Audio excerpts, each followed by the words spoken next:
All right, hopefully this will be it.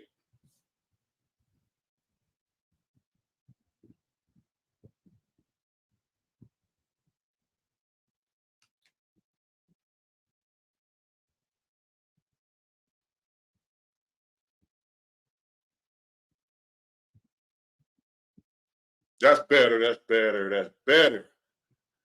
Come on in, y'all. That should be it right there. I see a good connection. I'm getting better at this, y'all.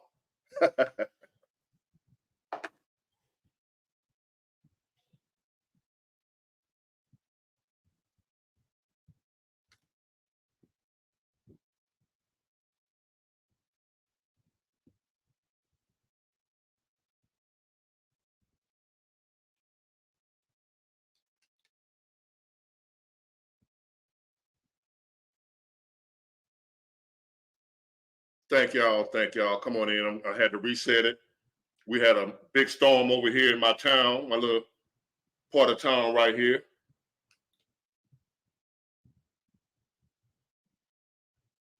So I'm getting everything back up. We had a power outage. We had buckets of rain falling, lightning popping. And you know how the old folks say when it's thunder and lightning, you got to cut everything off, and that's what I did.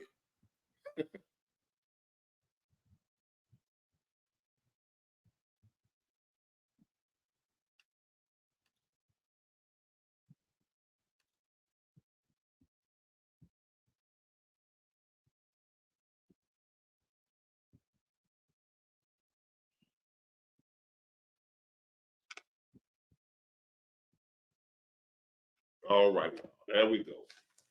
Everything looking good. How's everybody doing? I hope you're having a great weekend so far. As you have heard, I had a little trouble, but it wasn't my doing. God do what God gonna do, and I gotta take it how it comes.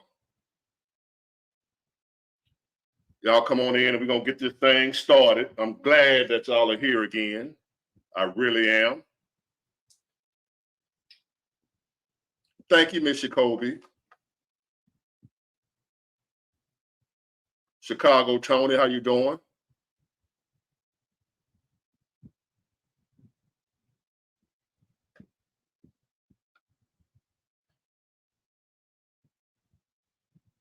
I love color. They say I'm old school pimp or something. I ain't never had them out there on the block. So I just like colors. I like hats. It is what it is. I don't try to fit into what everybody else doing. I do my own thing. I ain't trying to look like the young boy with them tight pants and my drawers showing. I don't do all that. I got my own little flavor. And I like it. And scent of the day, I'm Watch. Reflection 45 is strong. That's what I'm stepping out tonight. I was gonna wear this Gucci Guilty. They smell similar. The elixir for you youngsters that's been asking me what's up with the cologne. I'm addicted to it. I got it probably about 250 bottles just collecting over the years. Now I ain't bought it all at one time. I ain't got it like that. So I'm probably at about 10 grand in cologne over the years and Afterpay. Afterpay. Thank God for Afterpay. So don't think I ain't trying to front like I'm balling like that, but that's a pretty ball, ain't it, y'all? It smells marvelous. It's gonna run you about $500, but it's worth it. And this is Gucci Guilty Elixir. That little ball to run you about 180. But like I said, Afterpay. So let's get this thing started. You know what we're gonna talk about.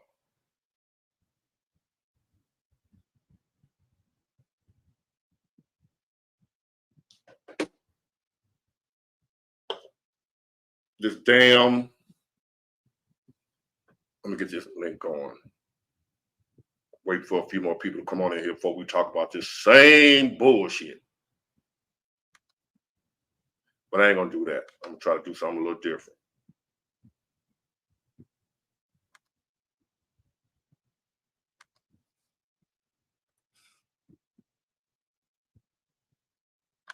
There's the link.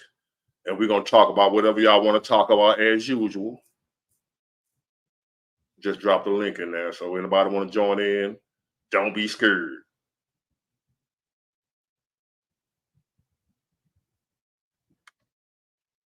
I'm going to do it one more time, y'all.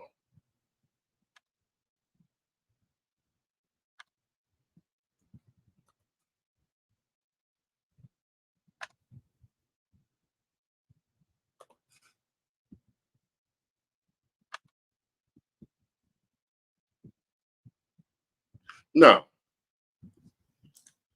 I'm seriously, for those of y'all who think that I'm some diehard Trump lover, what have you, I went from being the biggest Trump hater to where I don't love him now. I just hate the other people worse than I don't like him.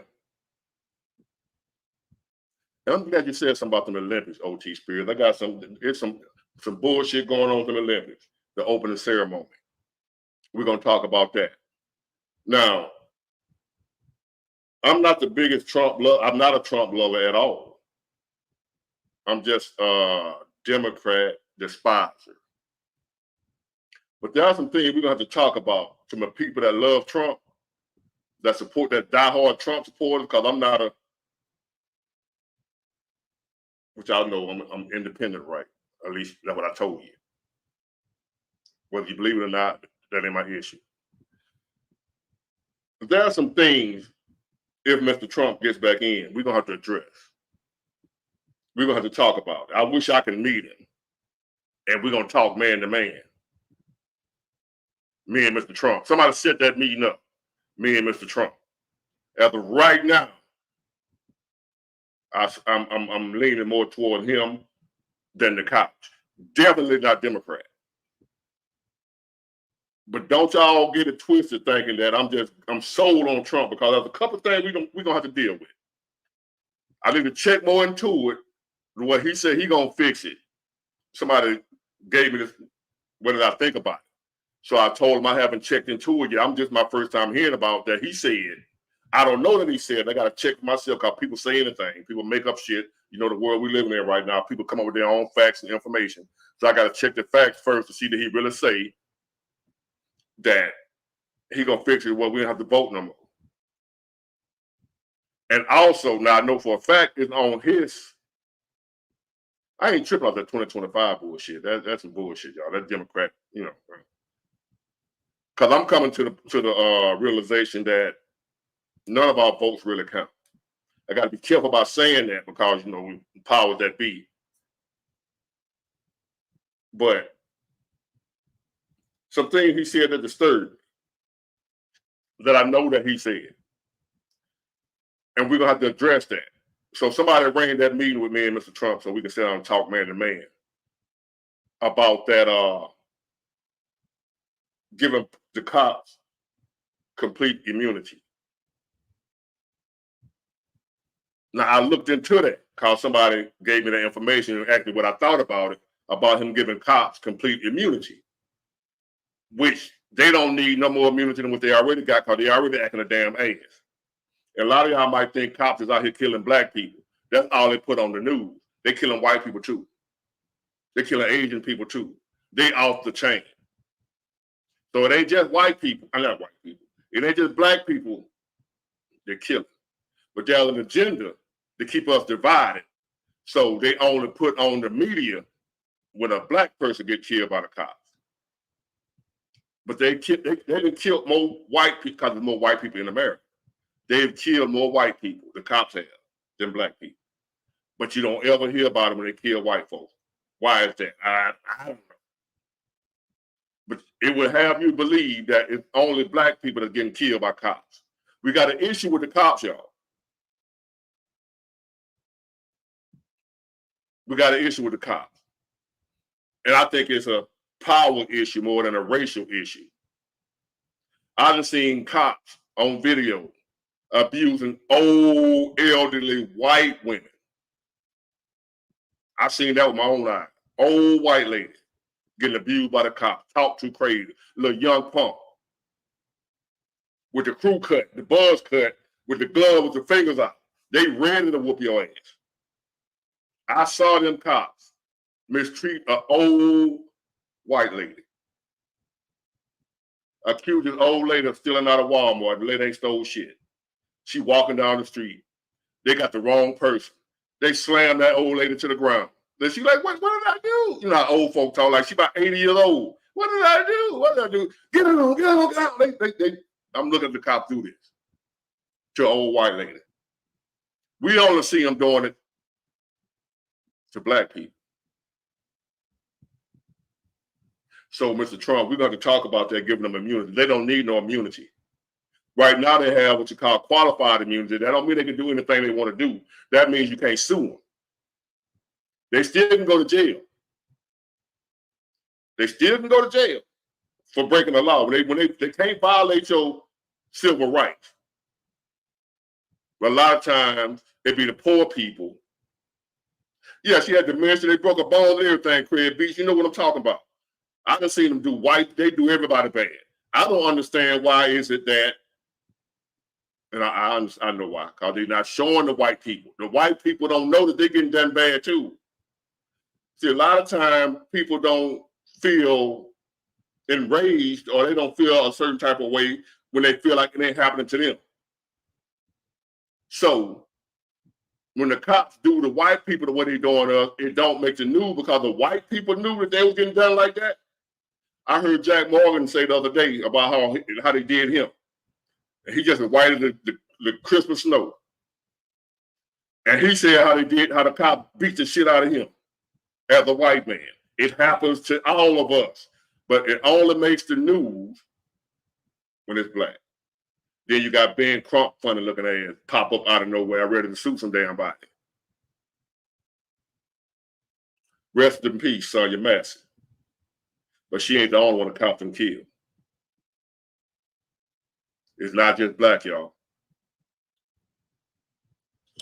So, Mr. Trump, we can't have the matter of fact, we need to take a little more of their power. Because these boys we got now, a lot of them scared. It ain't just they racist, they scared. They out there scared and scared. And I found out a long time ago. See, I got shot a couple of times. Out there trying to be, if y'all remember Mooch a couple of weeks ago, he want to fight. And I'm the type of dude, I throw hands. I don't believe in all that shooting shit. You know what I'm saying? I throw hands. But some cowards taught me about I ain't fighting shit. I'm not fighting no more. If I got some issue with you, I'm going to avoid you as much as possible. Stand out your way. I'm going to call the police. I'm going to do all that. I'm abiding by the law. I'm not fighting that. I'm not going to fight. But I was shot a few years ago. Well, a long time ago when I was young and acting a fool, thinking I'm going to fight. And we got to take their power. They scared. Yeah, I got shot in 1992. Mardi Gras. Fat Tuesday. Mobile, Alabama. Standing in front of Barton Academy, which was our school board at the time. In front of cops. I got shot in front of police, right? By a dude that was bigger than me. But I put them hands on him. And what the fight was about, they threw a big bag of moon pies. And a friend of mine that I was with, the guy that I got into a fight would push my friend to the ground trying to get to the moon pie. So we got to arguing. I gave him a 1-2 piece and a biscuit. He upped that iron on me. So that let me know right there, as the saying go, a scared man will kill you. A scared man will kill you. So what we have on the police force nowadays, it ain't just that they're a bunch of racists, they're a bunch of cowards, a bunch of scared little dudes that got bullied in school, got teased. Most of them are people that are now trying to get their power back. It ain't got nothing to do with they race. We thinking they're racist. See, that's the narrative that the media want us to go with. They love that racist shit. That's to keep us divided. black folk is racist. White folk, I'm tired of y'all always talking about the racist because we getting our ass whooped by the police too. See, the white people ain't relating to us hollering about this racism because they getting their ass whooped too and ain't nobody talking about it. See, a lot of us don't know that. White people getting their ass whooped too by the police. White people getting killed too by the police. It don't make the news by design. That's to keep that narrative going, to keep us divided. The racism division. That card gonna always work. The race card. A lot of these dudes that's cops now. They're cops to get their power that they didn't have growing up. They was cowards. But what ends up happening is, if you were a coward then, you're a coward now. What they fail to realize until they finally get into a situation is that that badge they give you more courage than you had when you didn't have a badge. You're still a coward. You're a coward without the badge. You're a coward with the badge. So now, when they face situations where it takes a man with bravery and courage, they don't have it. They nut up, they freeze up, and they shoot. That's what's going on. It ain't racist. It's cowardice. Trust me when I tell y'all, they doing white folks the same way. But if you all go see it for yourself, you'll think I'm lying. Because it ain't gonna be on the news. That old lady with dementia, that old white lady that they beat the hell out, an 80-year-old white lady getting the crap beat out of her by two young white punk cops. I bet a lot of y'all ain't never heard about that, never seen it, didn't know what happened. No, black police worse than the white. I excuse me, say black police showing out for the white cop. The black cops are worse. A coward is a coward no matter what color they are. A black snake will bite you like a white snake.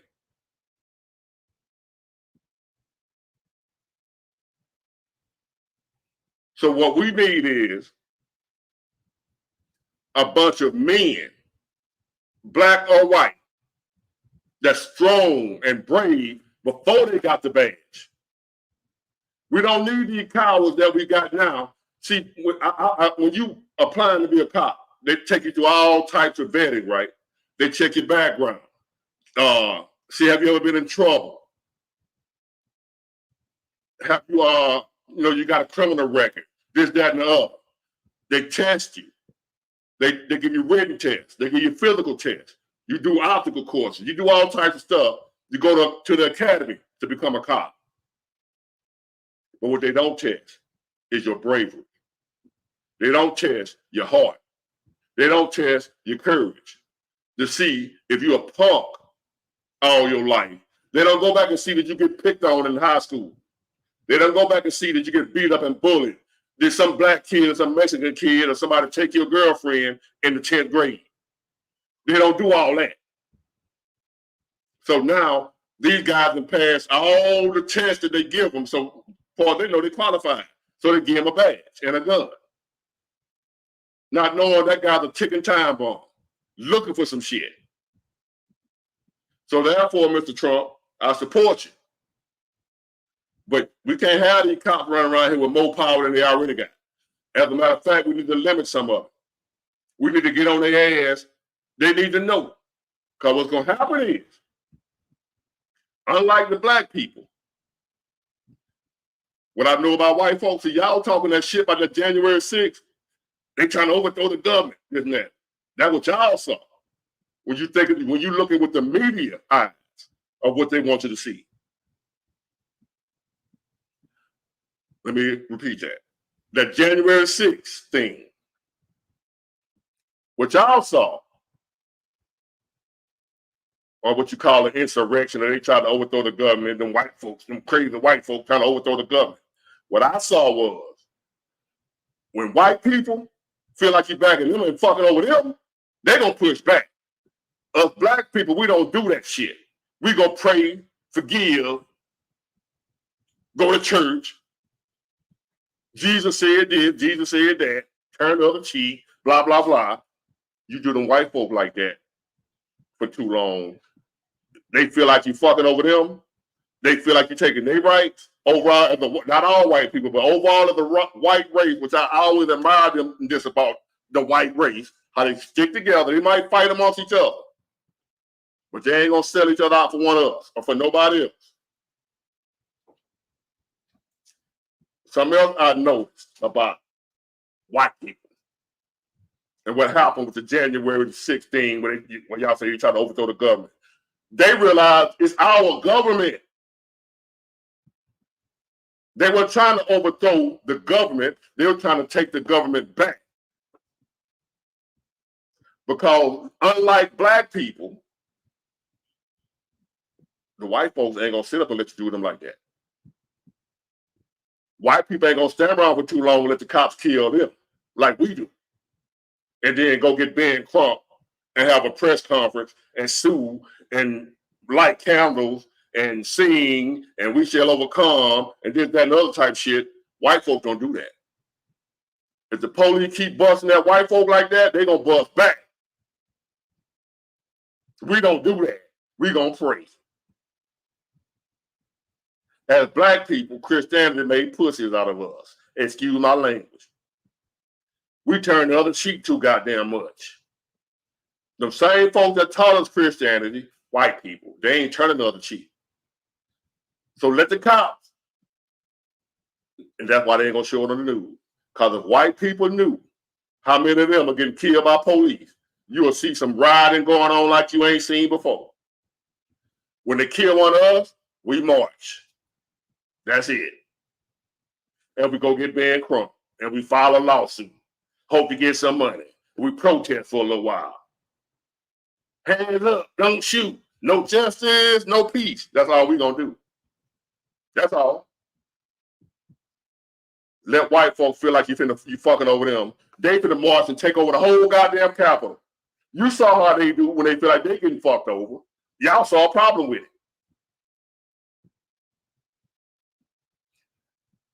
Y'all saw a problem with them folks saying, you know what, y'all ain't gonna do us like that. That's what I saw with them white folks January 6th. Y'all saw they trying to overthrow the government. Our government is crooked, fool. Y'all didn't know that? Especially black people, y'all didn't know that? Y'all act like y'all didn't know the government was crooked. What happened is, white folks just starting to realize because they thought the government was for them. Because it was their country for so long. You know, Tupac say a white man's world. So for so long, white people thought it was their country. They thought the government and the system was just against minorities, black folk and the Mexicans and whatever. When they found out the government don't care about them either, when the government fucking over them too, they said, oh, hell no. We ain't playing that shit. Unlike black folks and everybody else, white folks say, you know what? Get them guns, get them pickup trucks, let's head to Washington. Y'all saw a problem with that.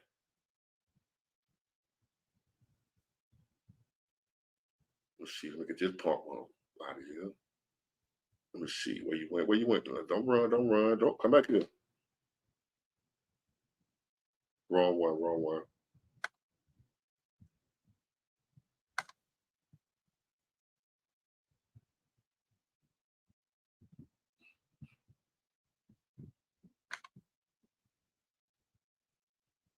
All right.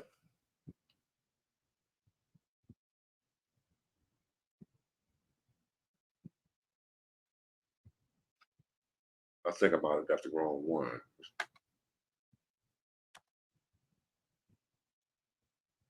Hold on, y'all. Gotta get rid of some of these trolls. And Aslan, you probably missed nobody. If you even look like you're talking crazy, I'm getting rid of your ass. For life. You get life in prison with me. I don't give you no time out. Life in prison. You come out here with that bullshit, and so far we've cleaned most of it up. You come out here with that bullshit, your ass getting life. No time out. None of that. Life. Exactly, NTD. We burn our own shit up. The white folks ain't having that. And I don't mean to say that in no racist type way. I actually admire the fight. Y'all remember how America was started, right? How we even came up, how America came to be, right? Do y'all remember, I don't know if school taught y'all that story of how America came to be. America came to be because of white folks saying, y'all ain't gonna mistreat us. We fighting back.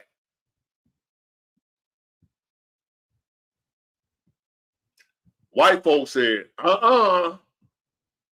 we fighting back. Y'all see a problem with that, black people, because we've been pacified, pussified. We only kill and fight back against each other for nothing. Thank you, Coach Ken. Let me see. Coach Ken, thank you. I appreciate it. Much respect to you, Big War, for spreading wisdom. I'm trying. I got some haters think I'm talking just bullshit, but hey, you know how haters go. Fuck them.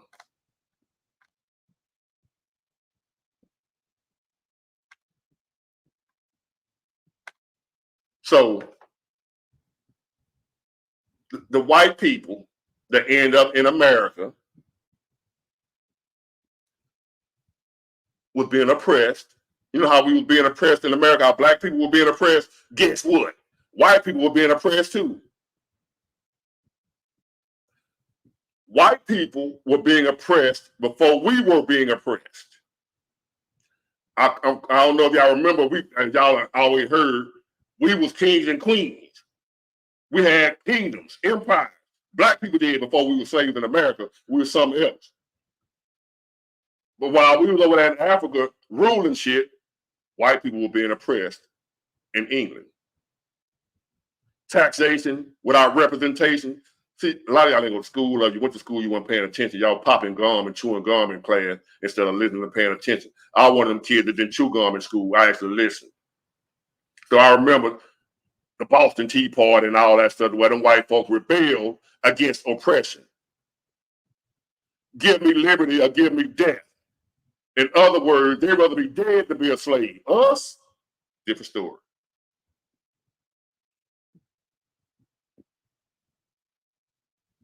And I heard a wise man say, 2 types of people deserve to be slaves. 2 types of people deserve to be slaves. Anyone that would enslave another man, any man that would allow himself to be a slave. You deserve to be one.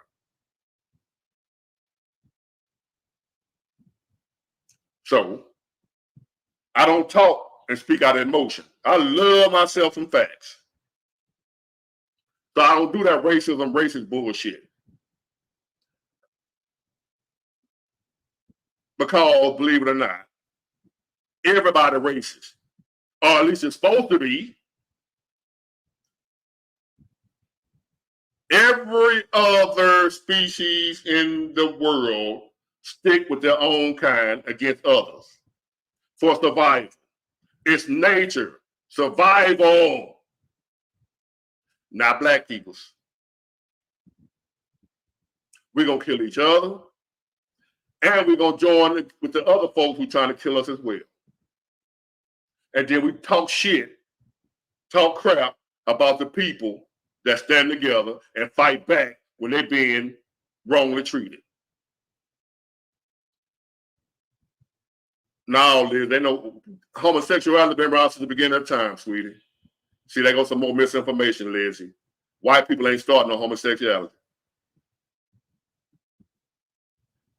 Misinformation at its finest. White folks started homosexuality.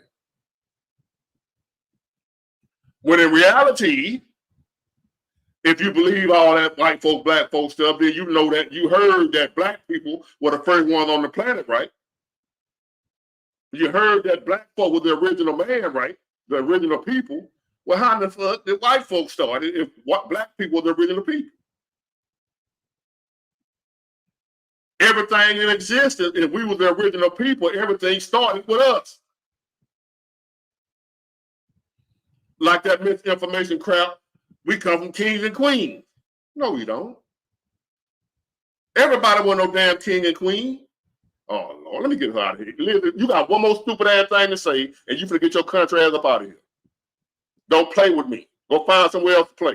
You got one more dumb ass thing to say, Miss Lizzie.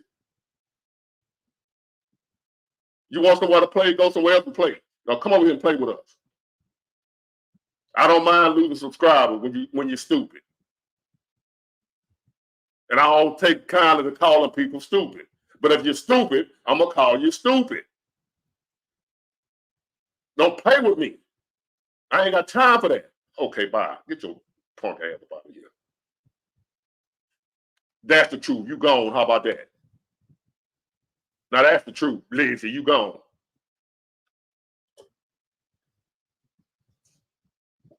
Now, let me get Vernon in. Good evening, Vernon. How you doing? Good evening, Big Ward. What you got on your mind tonight?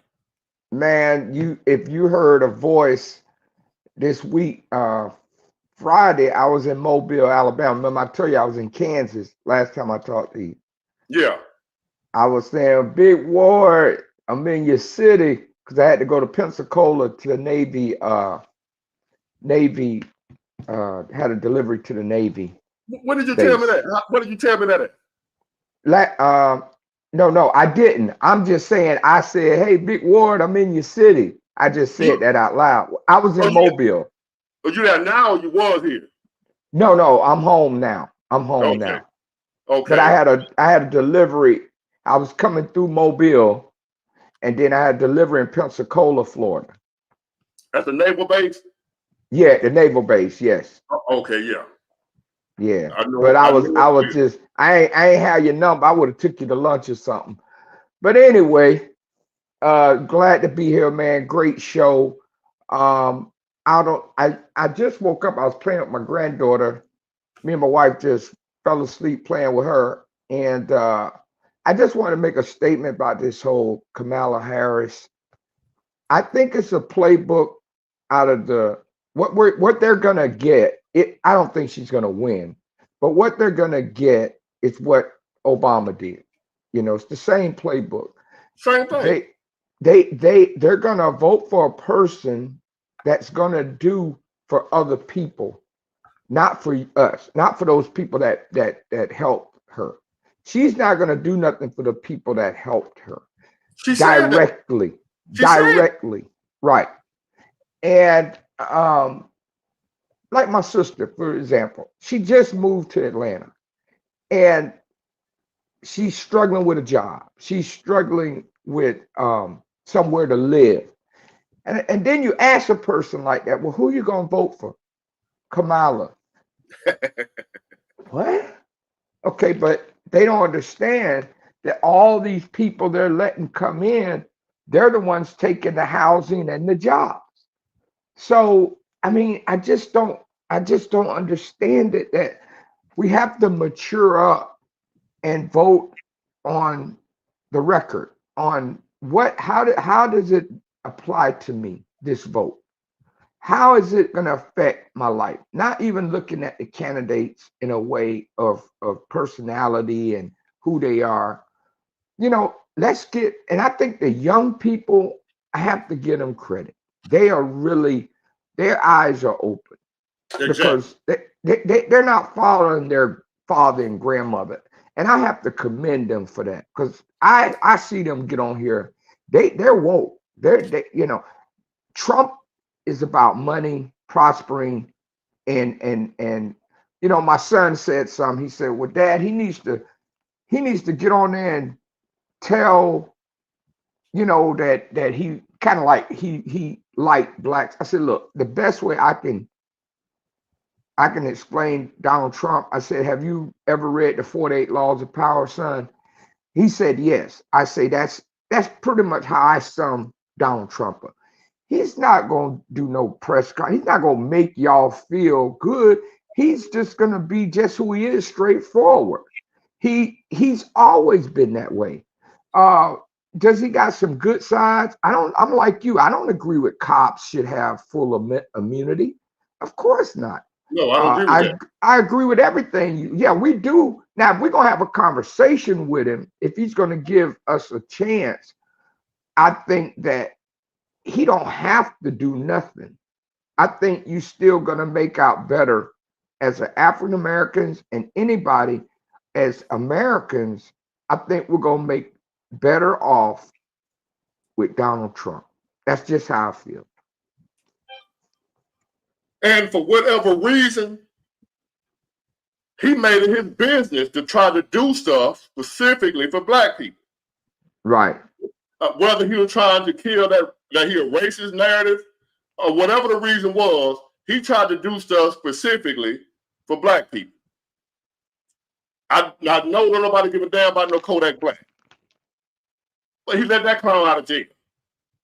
I think Lil Wayne too. Well, whoever. But my point is, he's doing stuff to try to appeal to black people. After he's already in office, he ain't doing it trying to get elected. He was already president, so he got to do that now. He's already president, so he's doing stuff after he got in office to try to help black people, not before, like making promises like Democrats do, and then once they get in, they forgot what they said.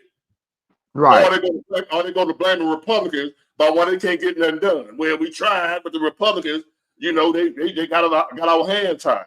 But then whenever the Republicans try to pass their legislation, no problem. The good thing is, you never hear Republicans talk about Democrats kept them from passing their bill. Right. Somehow they get shit done, whether it be some dumb shit or not. They get it done. Why did that Republicans can always get their dumb shit done? I don't get it, man. They had a list of the Democratic states and the condition they're in. And just look at your Democratic states. Look at the Democrats that are running these states and the condition that they're in. And now there's people coming out of San Francisco that live in San Francisco. They're saying their state is still wrecked from her carnage when she was attorney general and et cetera. And she just don't have a track record, and we have to stop identity voting. She has no proof of leadership. And when she was given the leadership, she's denying that she was over the borders. Now, how can you be vice president and you won't even claim the carnage of the borders? That was it's on TV that Biden gave you that job. She was they call her the border czar, right? Right. She's trying to deny it. Not just her, the people that's behind her, they're going back. You can't hardly find that nowhere no more. But now she wasn't the border czar. What y'all talking about? We never said that. We never said she was like what? You telling me? Yeah. That's how stupid they think we are. Like, hold on, y'all said she was the border czar. Now they saying nope, we didn't say that. Well, I'll be damned. So I'm stupid. Right. Okay, then I'm done with y'all. I'm done. I don't care who else vote Democrat. I ain't guaranteed to vote for Trump. What I'm saying, what I'm guaranteed, it won't be a Democrat.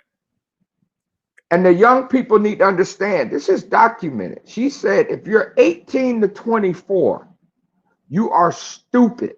It's in her interview. She said, you need to be in a college dorm and you need a resident hall authority to watch you. She said this herself. She set up this is years ago, but she said this.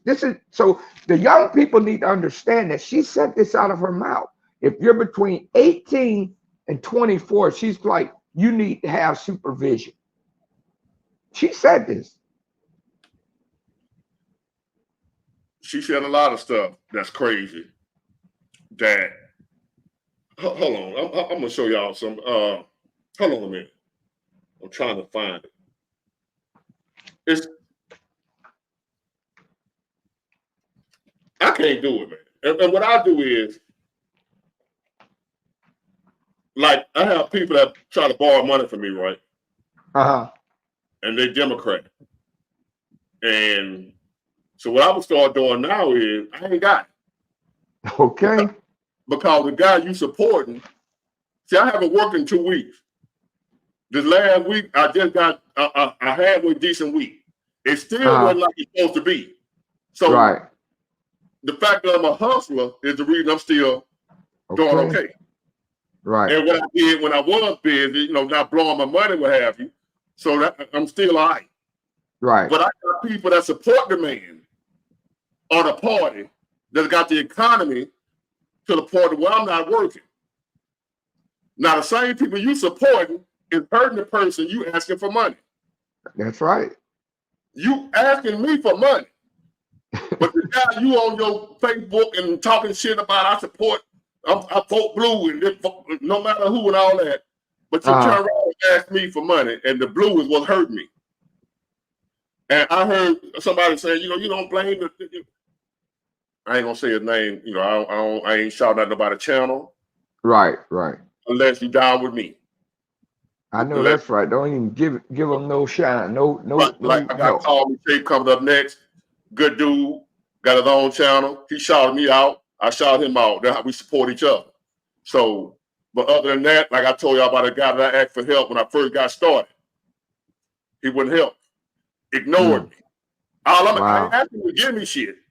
Just talking like now. I don't care if you got 800 subscribers. You gotta have at least 800 to 1,000 subscribers for me to shout you out. If you got 2 or 3 subscribers, I can't do it. You got to build your own little following. But after that, I got it ain't gonna hurt me to say go check out Call Me Shape or whoever. It ain't gonna hurt me to do that. That's some hating ass shit. So he wouldn't do it for me. So now within a year's time, I just shot up and damn near caught him. So he watching me, inbox me on Facebook. Cause we're Facebook friends. I done blocked him on everything. I can't. He'll pump. So I blocked him on everything. Facebook, YouTube, what have you. Now he's trolling me. He's a troller now. But he inboxed me, man, I see you doing good on your YouTube. I said, yeah, man, I appreciate it.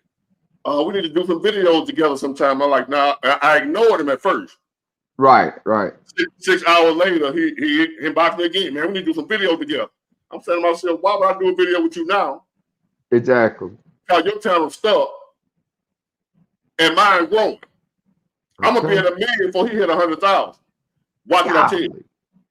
I believe it. So the thing is, and I'm not bragging because I will still help other people. Right. I think that mentorship is great that you're doing. Right, I help people. I ain't tripping. It ain't costing me no money. But so now he be commenting on my post and clickbait and this and that and the other. You know what I'm saying? I ain't gonna say no names. I would never say your name. I'm not doing no. Even if you say my name, I ain't doing no beef. So anybody out there thinking about, if you see me growing and thinking about coming at me and thinking I'm gonna say such and such, everybody go over there and see who I'm talking about. I ain't stupid. I'm a genius for real. I ain't just the name of my title. I'm really a genius. but anyway, finish what you were saying, man. My bad. I get to talk. I was just saying that, there are good cops, there are bad cops. And like you said, I believe what you said about the cops. I don't believe that. I disagree. Okay. No good cops. I want you to think about that for a minute, why I say that. I want you to think about it. Because you probably already know why I say that. No, I wouldn't want to say that. Because I would rather feel a little safe, so much of the benefit of the doubt, and I would respect the ones that are out there that are good. That's like I told my son, usually people don't start out bad. Usually they don't. Your doctors, your cops, your lawyers, your attorneys, they don't start out bad. You know what I'm saying? But if you get enough favors from people, you're gonna have to repay those favors. If you know what I mean. I still say, I'm gonna tell you why. There's no good cops. Okay, tell me why. Let me hear your explanation. Let me see if I can how can I go with it? Now remember, you got cop friends too, I'm sure. I got or cop maybe friends. In your family okay.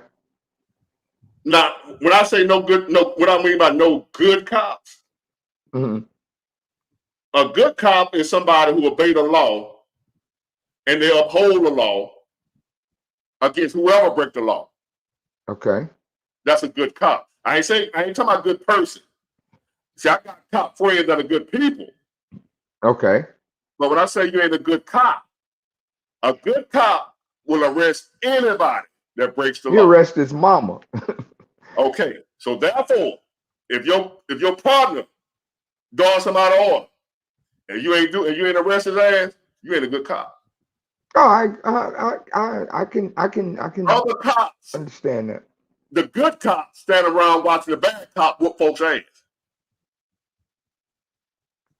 Well, George that Floyd. Macy thing, that cop that allowed that cop to do mostly and wouldn't help render aid, he's going to get charged. He should get charged too. But a lot of times they don't. My point is, if I'm a cop Mhm. and you a cop and you Right. break the law, I'm arresting you if I'm a good Right. cop. If I'm a good cop and you a cop and you break the law, I got to arrest you because you're not above the law. But they don't do that. They got a brotherhood, The blue, yeah, the blue wall, Yeah. whatever you call it. yeah, blue So shield, blue. there are cops that are woman beaters, beat the hell out of their wives, all types of Right. shit. And then other Right. cops pull up and let them go. And you do that, your ass going to jail. That's true. Cops do it all the time.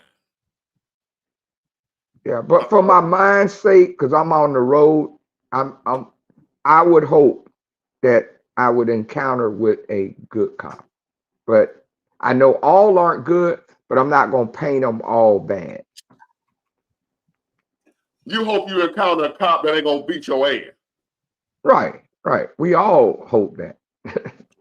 Until I see a cop on the scene with a cop that's acting ass and he put him in check, until I see that, ain't no good cops to me. Even my friend. You got Your that brother. choice. I just think different. Your brother. Like you said, I know cops, right? Right. There are people who got family members that ain't no good. Just because I know cops, that don't mean that they good cops. Right. My brother may not be a good guy, but he my brother. I'm not saying my Right. brother's a bad guy. My point is, just because I know him don't mean that they ain't on the job doing bullshit. Mm-hmm. The other time when I was on the streets back in the day, some of the little stuff I was getting was from cops. That's how I know how corrupt the system is. Do you think when an African American is given certain jobs, they have to act a certain way? Do you feel that way? No, they don't have to. They choose to. Okay. They choose to because they feel like, you know, the thought that America's a racist country, and in order to get to where they are, we got to run twice as fast as them just to keep up. They feel like they got to prove to the white people, or whatever you want to call it, Right. that they down. Yeah. I got to show them that even though I'm black, I ain't gonna show my people no favoritism, even though the white people show their people favoritism. Mm-hmm. The black man feel like he can't do that. Do you think these black Democrats that are over these states, do you think they have to run their cities into the ground, or could they go in They there? just don't know no better. They don't know no better. Okay. They ain't trying to. They just don't know no better. So they ain't trying to run the city into the ground. Like right now, I'm in Alabama, which is a Republican conservative state. Okay. All right. Now the black Democrats and the Democrats, period. Oh, them damn Republicans that our governor did that. Them damn Republicans, blah blah blah. In Mobile, we got a Republican mayor. What happened? Oh, them low down dirty Republicans, blah blah blah. But we ain't got the problem that the Democrat states have. Yes. We ain't got the Mexicans running around taking over shit. We got crime, but it's usually us killing each other. Yeah. So I was talking to a friend. I went bought some fish today from a friend of mine that worked for the city. He be fishing. He sell fish. Okay. And he worked for the city. And I was asking him what that building for right there. He just, and he said that's where the SWAT team and all of them meet up at. And I was like, we in Mobile, what we need a SWAT team for? We ain't got nothing like that going on around here. You know what I mean? Yeah. We don't need SWAT team. What we need a SWAT team for? Ain't shit going on like that in Mobile. All thing we got going on is these young niggas killing each other. Right. That's all we got. What you need a SWAT team for that for? And he said, I don't know about them. They might have been just doing maneuvers or whatever, practicing or whatever, just in case something happened. But overall, we don't need no damn SWAT team in Mobile. Ain't nothing going on but these dudes, black folks killing each other. That's it. Yeah. Yeah. There was a Klansman. He was he was interviewed, and he said, "All we have to, we don't even do the Klan like we used to." He said, "We go to the outskirt of Chicago, and we drop guns, liquor, and drugs off, and we sit back the next morning and watch the news, and y'all do your job for us." He said, we don't even run the Klan like we, because y'all do it for us." And I was like, that is so embarrassing. Here's a Well, white Klansman telling y'all, when I first just bite YouTube, the bait, just bite the bait, yeah. and we'll watch you on the news in the morning. Well, to be honest with you, I always say there's a difference between black people and niggas. You got niggas, you got black people. Right. Niggas work for the Klan. They are the Klan. You got the niggas are an offspring of the Klan. They hate black people too. So that's what it is. But I gotta let somebody else get on, man. I get all right, brother. I love you, brother. Keep the good work up. I appreciate you. All right, bro. All right, Shape. It's on you. What's Water. going on, man? How you doing? Big Water Genius. What's up, brother? How everything going with you? Good, man. I was enjoying your channel. I'm like, oh man, this dude's shouting me out when I was watching one of your videos. I was like, I wasn't even expecting it. I was like, oh shit, I wasn't expecting that. You know, I appreciate you, brother. Yeah. I was just being a fan of yours. You know what I'm saying? I was like, all right, Big War's on. Let me see what he got going on. You know, so I appreciate that, man. And I feel like that's how it should go, man. You know what I'm saying? We supposed to. That's one thing I've always had against my people. A lot of times, because there was times I could have been up, because I knew people that I was supposed to be cool with, right? That's made it to a certain point, and I'm thinking, well, shit, you know what I'm saying? I can go holler at my boy, he can get me on. No, I don't like that. Where they at now? I'm doing better than him now, but my point is, same way the dude that I actually helped me, I'll be telling y'all about. I'm doing better than him now. So now he want to do videos together. Now he trolling me. He make little comments on my. I end up just blocking him. I hear him. He can't comment no more. I ain't got time for that. But my thing is, there have been plenty of times where you know how they say white folk help each other, like with jobs and stuff. Right. We don't do that. No. You know, it's been plenty of times. I got homeboys that work at Scott Paper Company. This and that. You act what they hiring. No, man. We ain't hiring right now. Next thing you know, they done hired 4 or 5 white guys.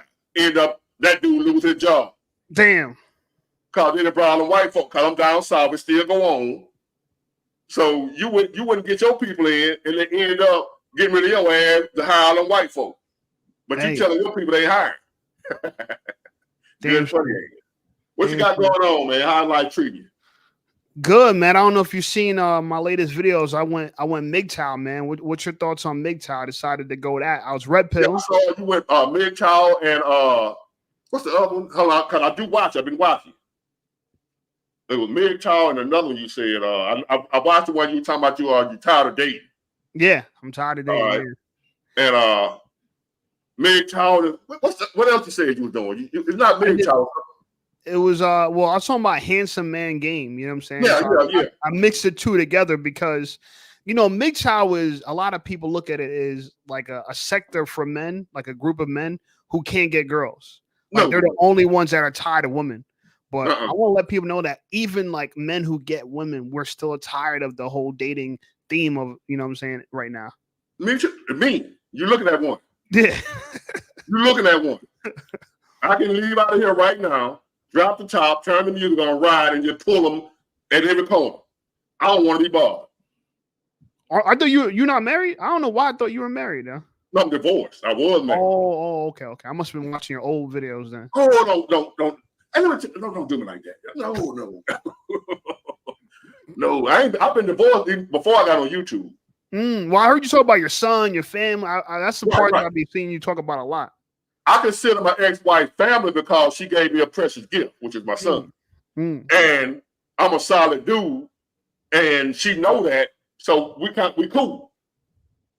But as far as getting back together and things like that, that's never happened. but we cool. We cool. We do co-parenting well, this, that, and the other.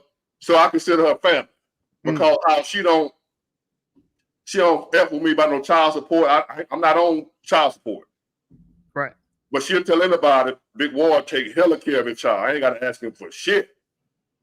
So, but she'll tell other women, you better put that dude on child support. Ain't too many of me. I heard her telling somebody that. Ain't many guys like me the one you ain't got to put him on child support. He gonna come through without you asking. So, cause I hear guys bitch about, man, we need to get rid of Slim Thug talking about getting rid of child support. No, there's some deadbeats out here, man. That if they ain't made to take care of their child, they ain't gonna do it. Fact. Child support is necessary. Yeah, no, absolutely. So, but what you ask about MGTOW, man, it's men going their own way by choice. Right. You chose that. I don't want to be bothered with this bullshit. What you gonna get out the deal? Like you said, what you get out of dating? You tired of dating. You listed off all the things that we got to do, and I'm like, damn, he right on the money. You got to do this. You got to do that. You got to, like, pretty much you dancing for her, entertaining her. She's sitting there like the Queen of England, and you the court jester. And you got to entertain her, and if you don't entertain her to her liking, she gonna hit the little thing, and you gonna fall through the hole. Right. and bring in the next guy, and he come in and tap dancing and what have you. And she don't like him. She hit the level again and drop him down to the lions. It's real life. Pop the balloon, like that show that's going on. That's real life. Yeah. That the minute you walk in, you got to be walking on eggshells because she might pop the balloon. You know what I'm saying? So it's not fair. It kind of feels like, you know, women want equality, and I think we should have equality in some respects, right? But this is something that's completely unequal. Like, they got all the power, right? We got to pay for the dates. We got to keep them interested. We got to keep them entertained. And they could just at any point just say, you know what? I look at you like a friend. They could just do that at any moment of the whole transaction. And you just lost all your investment. Now, I was just reading the comment, said it sounds like the male version of feminism. And that's not what that is. No. Feminism is saying you don't need a man. I can do anything a man can do, this, that, and the other. And I'm strong, independent, don't need a man. That's feminism. MGTOW is saying, I would love to have a woman, but it ain't worth it. I still want a woman. I need a woman. Yeah. But my options are very slim. So therefore, I choose to not tap dance anymore. I ain't sitting around here saying, like feminism, I'm not a man saying I can do anything a woman can do. I don't need no woman. I want a woman. I need a woman. Men need women. Women need men. Feminism says, no, you don't. That's not what MGTOW is. MGTOW is saying, if I can't get a woman to cooperate and be as a woman with me, I just go on by my business. I just won't deal with you. Going their own way. I just be by myself. I don't want to be, but y'all put me in a position where that's the best option for me. So, yeah, my thoughts on it is like, I'm at the point now where if I can't get what I want, like, I just rather die alone. You know what I'm saying? Like that, you know how women have that stance? Like, oh, I'm not going to settle for nothing. I'm not settling. And I thought about that. I'm like, you know what? That's actually an interesting standpoint because they're pretty much saying is, you know, and Trump said this in his book, The Art of the Deal. And I referenced it in the video. And the whole idea is that the strongest negotiation position in any deal is being able to walk away and mean it. If you can't walk away and mean it, you're weak, right? And women do that by saying, you know what? If I don't get what I want, I don't want nobody. And it gives them all the leverage. But men, we're kind of more reasonable. Like, you know what? This girl, she ain't the baddest, but she's nice. She's sweet. I'll deal with her, right? She's not the best looking. She ain't the best in the bedroom. But you know what? She got some good qualities. I'll deal with her. Women are not doing that with us. What they're saying is you got to be top tier. You got to be the best I ever slept with, the most attractive. You got to have the most money out of any men I've ever dated before. Like it's stacked against us like that. And I thought to myself, I was like, you know what? What if we started having higher standards where we're not going to accept mediocrity anymore? We're only going to accept the best or nothing else. And so my mindset right now is, a woman has to win my approval. I'm no longer seeking her approval anymore. I'm going to build myself up to be a great man, but it's not to be a great man for her. It's going to be a great man for myself. And if I come across someone that's lovely and I'm open to it, I'm going to qualify her. I'm no longer waiting for her to see if she's going to pop the balloon. Now it's like I got the balloon and she better see if I'm about to pop that. You know what I'm saying? So that's my take on it. And that's mine. And for my friends say feminism, but I mean, I can't tell you how to feel about it. It is what it is. I feel the same way. I don't feel like I'm not tap dancing for somebody. And then once I do all this and finally get you, I'm like, what am I getting? I'm not getting anything. But some sex, which I can get for, we can get that for, as a matter of fact, now I know I'm crazy, what have you sometimes. Sometimes in my thoughts I'm crazy. I was at the store today, and I went to the flea market to get a screensaver for my phone. And I'm looking around, watching guys walking, holding a hand with their girlfriends and stuff, right? Married or whatever in a relationship. And I'm saying to myself, damn, I wonder what all he got to do to keep her there. Just to get some coochie. Imagine all he got to do and all he got to listen to, all that what he got to put up with, her emotional swings and all the stuff. And I'm just walking free, walking through the flea market. I can go and come as I please. I'm saying stuff I want. If I want to be bothered with a woman, I can. If I don't, I ain't got to be. And I'm looking at him walking, they holding hands, and she in front of him, holding hands, and this and that. I'm like, I bet ain't no telling what the hell he going through at the house. That wasn't on my mind. But he might have a perfect relationship, but that's just the stuff I think about. When I see a man and a woman together, I'm like, damn. But you trained yourself to think that way, because most men would think, damn, man, he's so lucky. Look at her. She's so fine. Like, the way you think is not the natural way. The way for most people be like, it's almost like if someone had a brand new car, you're not going to think to yourself, damn, man, I wonder how much he put on a down payment on that. How much is he paying a month? A lot of people are thinking, damn, that's a nice ass car. It's brand new. He probably got the newest speakers. You know what I'm saying? You're thinking of jealousy at first, but that's dope that I'm going to start thinking that way now. When I see a guy like, yo, I know she's taking him through you know what I'm saying? And she might not, through hell. And she might be cool or whatever. She might not be taking him through nothing. But what I'm saying is, I'm knowing he got to, in order to be with somebody, whether both sides, if you're gonna be a good man or a good woman, we just gonna say how we men. In order to be a good man, you're gonna have to be doing stuff for her. Yeah. So you gotta do stuff for her. So I'm saying to myself, and I'm knowing the women nowadays, 9 times out of 10, if you doing what you doing for her, she probably ain't returning it. Especially if you want them guys to pay all the bills, protect them, food, keeping her car fixed, whatever she needs, and in return, you get a little loving. That's it. And somebody to hang out with. Yeah. If you want to go to the movies, you want to go to dinner, go out, and with you paying for it. So you paying for somebody to go hang out with you. So when I look at a man, I'm like, even if she a good woman, I'm still all I think about is, damn, what all he got to do just to have her with him. Because we got to do stuff. They ain't with you. When I realize that they ain't with you because they love you, now they feel like they love you. But if you stop doing what you were doing, that love gone. Fast.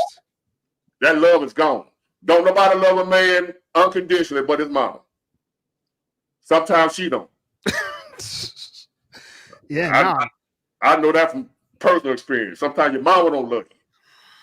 So it's men out here really believing that their woman love them unconditionally, and I can't tell nobody what to believe. You believe what you want to believe. So would you be married again, or that's hell no? So let me ask you this, because I'm 36, right? I've never been married. I got no kids, right? I'm a YouTuber just like you. My channel's blowing up. For anybody want to come subscribe, call me Shape on YouTube. I appreciate you guys. What's advice for people like me who no kids, never been married?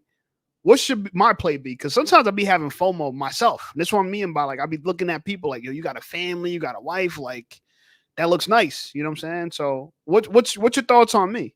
Like, how should I run my play? You know? depends on if you believe in biblical stuff. And I'm starting to believe more and more into biblical prophecy and things like that. So I'm believing that right now we are in the last days. I'm starting to believe that. Damn. I didn't want to believe because I'm seeing stuff like the Olympics. You watch the Olympics. Oh my God. The opening ceremony? That was crazy, bro. The drag queen last supper. That's so. Oh man. That's just how far we've sunk as a society. And for them to be taking a shot at Christianity like that, starting to make me think, why y'all picking on Christianity like that? And y'all might hear me say I'm not religious or what have you. I'm not a Christian, blah blah blah. But I'm not gonna disrespect Christians. I disrespect the ones who are fake. But there are some people who really are living the Christian lifestyle, and I respect them. I'm not gonna disrespect them.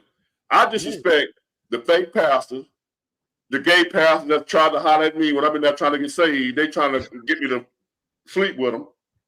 Men, I dealt with that. I got a problem with that when it comes to Christianity. But what I ain't gonna, I disrespect that pastor, but I'm not gonna disrespect Christianity for people that truly believe in it. For them to get out there and disgrace it and be disrespectful like that, the drag queen, we're in some wild times. So that's why I would suggest having a family as a man right now. I think we about to wind it up, man.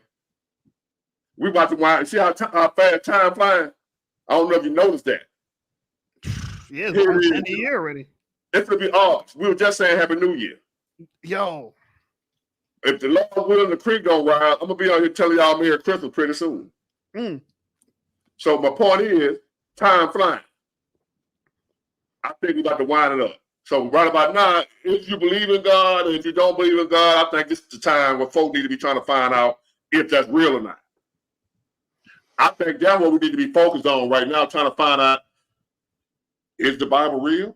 Is Jesus real? We need to be researching that. Not my advice to anybody right now. Not relationships, not marriage, a wife, family, none of that. Because if there is a Jesus, I'm not sure, but say for instance it is a Jesus, and he come back today, your wife and kids ain't gonna matter.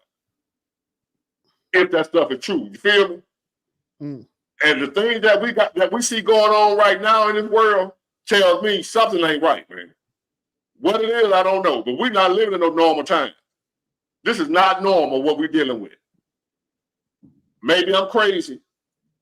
Maybe I need the aluminum foil hat or what have you. Conspiracy theory, something going on right now. I ain't stupid. It ain't making much sense. I can't tell you what it is, but some out of order. Some ain't right. Women don't love men. Men don't love women. That's weird. People love themselves. All you see on YouTube, Facebook, Instagram, whatever, selfish. People admiring and idolizing themselves. Look at me. Women, you see the pictures they take all the time. Look at me, look at me, look at me. People idolizing and in love with themselves. All this stuff is written in a book that's thousands of years old. So I'm looking like, hold on now, hold up. Now, because I done read it from the front to the back. And I didn't believe it a few years ago. But now, as you start seeing things that you read, that you didn't believe, but now you see it like, hold up now. Something ain't right here. Could them goat herders been right? They see a book written by goat herders, the disciples or what have you. Right. But something ain't right, man. And I know for a fact, I don't know about you, I know there's a God. I'm just not sure what his name and what her name or what his name. I don't know all that stuff. But I know there's a God, man. He said history is repeating itself. What you think about that? Do you believe in religion and stuff like that? Or God or... Yeah, I think we're in a fallen state. I think the Bible might be the greatest book ever written as far as human nature. And I think it's what we see when you look at stories like Sodom and Gomorrah, we're in those times again, right? Like we're in the time, and we probably shouldn't talk about it too much because I don't want you to get demonetized on this actual video. I want you to get a yellow $sign on it. I don't know if you'd be monetizing your live streams, but yeah, I do, but it's too late. They already hit me, so I don't care. But I think I think I agree, like what you're saying. Like this sounds very similar, eerily similar to the things you could read in the book. And I think you're right. Maybe we shouldn't be trying to find love. We should try to find God at this point now, because we are in the spiritual warfare right now. And that's where I'm at with it. I ain't trying to find love. I'm trying to find God. And my man, the God. Also, I might be pronouncing your name wrong. He said, "Brother, we are gods." We ain't no damn gods, man. If you a God, go create some shit. God can right now, I'm talking the real God that created everything around us, right? That's a God.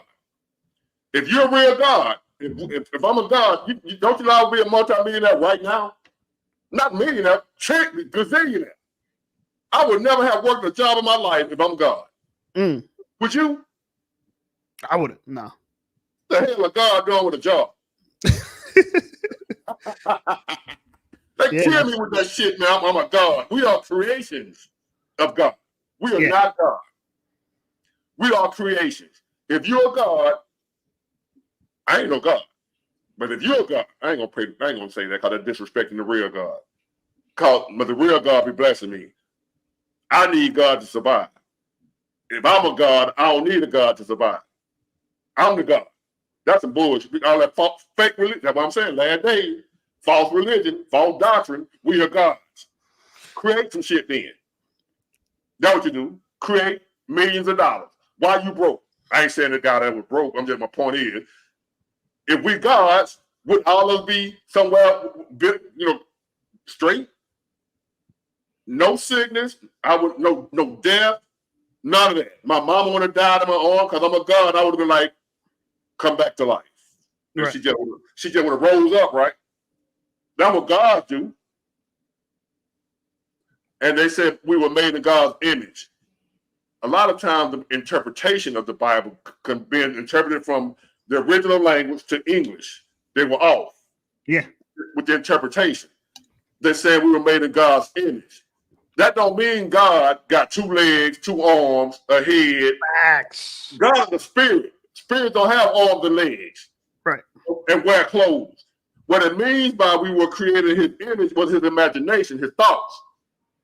He thought about making us. We were created from his thoughts, from his imagination, his image.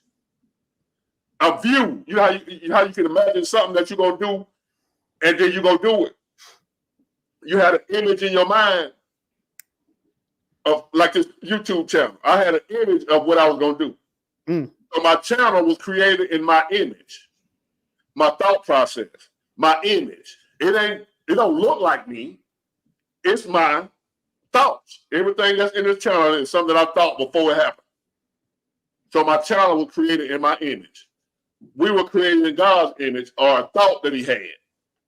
Or it had, or she had. That's just my view now. You believe what you want to believe. Right. But if we were created in God's image, that means we look like God. That means God got 2 legs and 2 arms. And a head, and some eyes, and some toes. And that's not true. But if you want to believe that you are God, let me hold something. Please. About $2 million. I'll be straight. And then I believe you are God. Big Water Genius. Or you can hit me at bigwater@myyahoo.com. Let me hold $2 million, God. If you can't do that, tell that to somebody else about you a God. You about to be a big time millionaire though, Big Warrior. You on your way, man. It's in the cards for you, for real. You know, it's funny, and we can talk more about this online, but I tell people all the time, like YouTube, what you did, you got this audience right here, everybody's watching you. That's the most important part about YouTube. You could take that audience and then sell services and products and stuff like that too. Everybody just trying to make money off the AdSense. But I went to school for business, and in business school, we talked about you only need 2,000 customers to have a flourishing business. Only 2,000. And if you look at it that way, if you have 2,000 customers spending like $1,000 a month, I mean 1,000 a year collectively, right? About a little bit less than, a couple hundred a month or whatever. That's $1 million right there.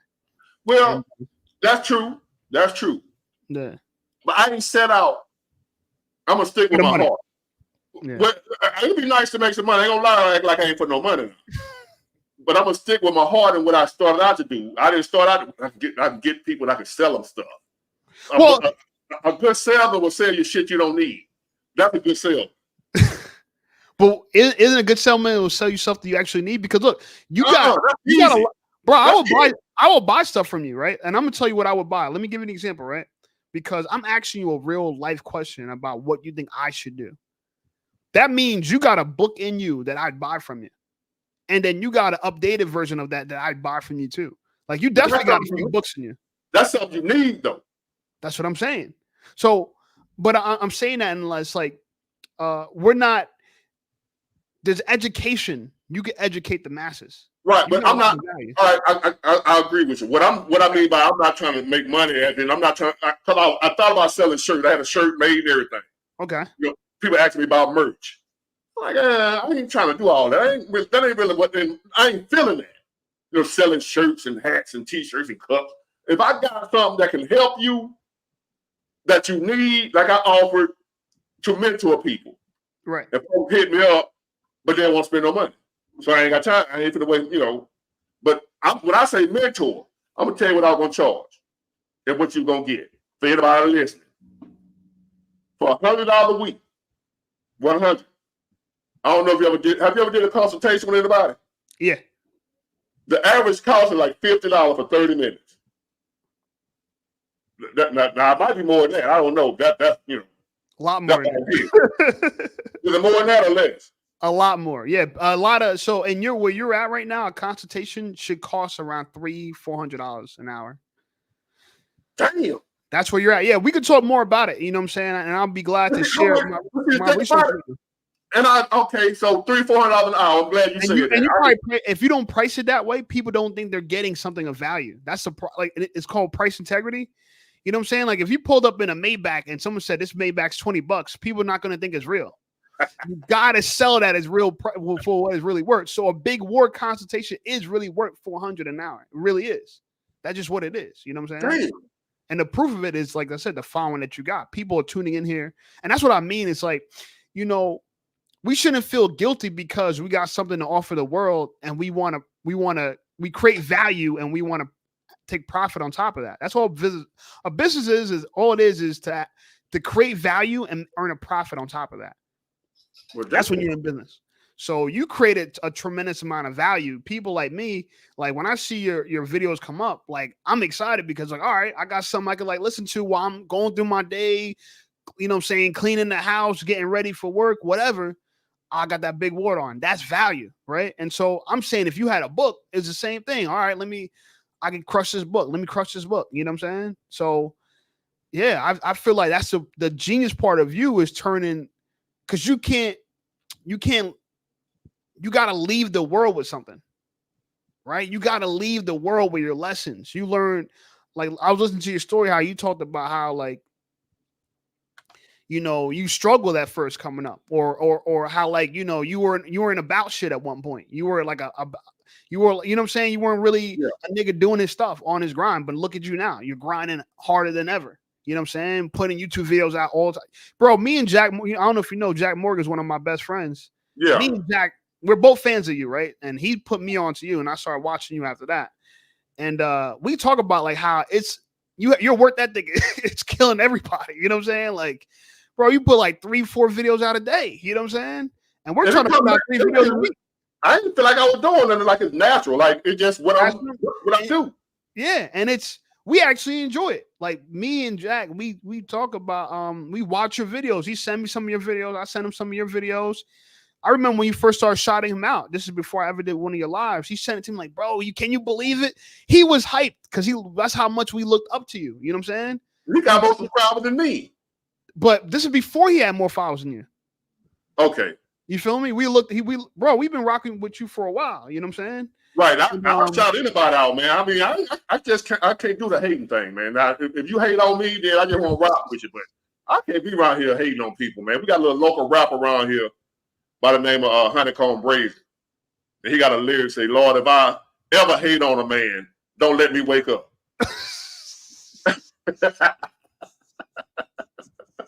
I don't even want to wake up, man. If I hate on anybody, don't even let me wake up no more. I can't live life as a hater. I don't see how they do it. So, but I can't.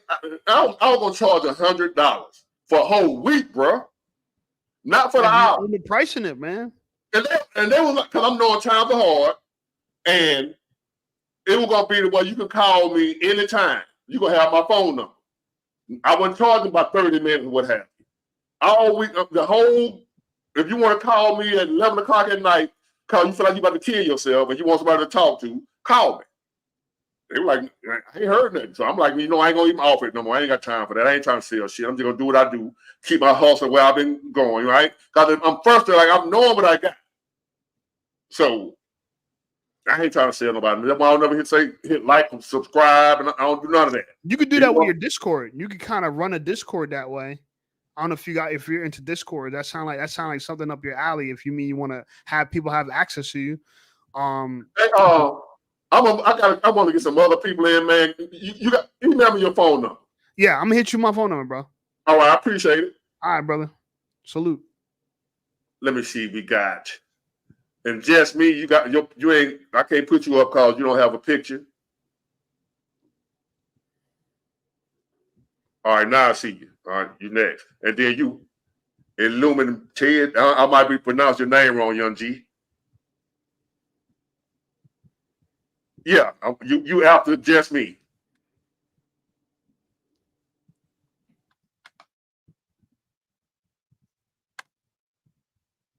Oh Lord. Hello, big board. What happened to your picture? I mean, I need to be on cam.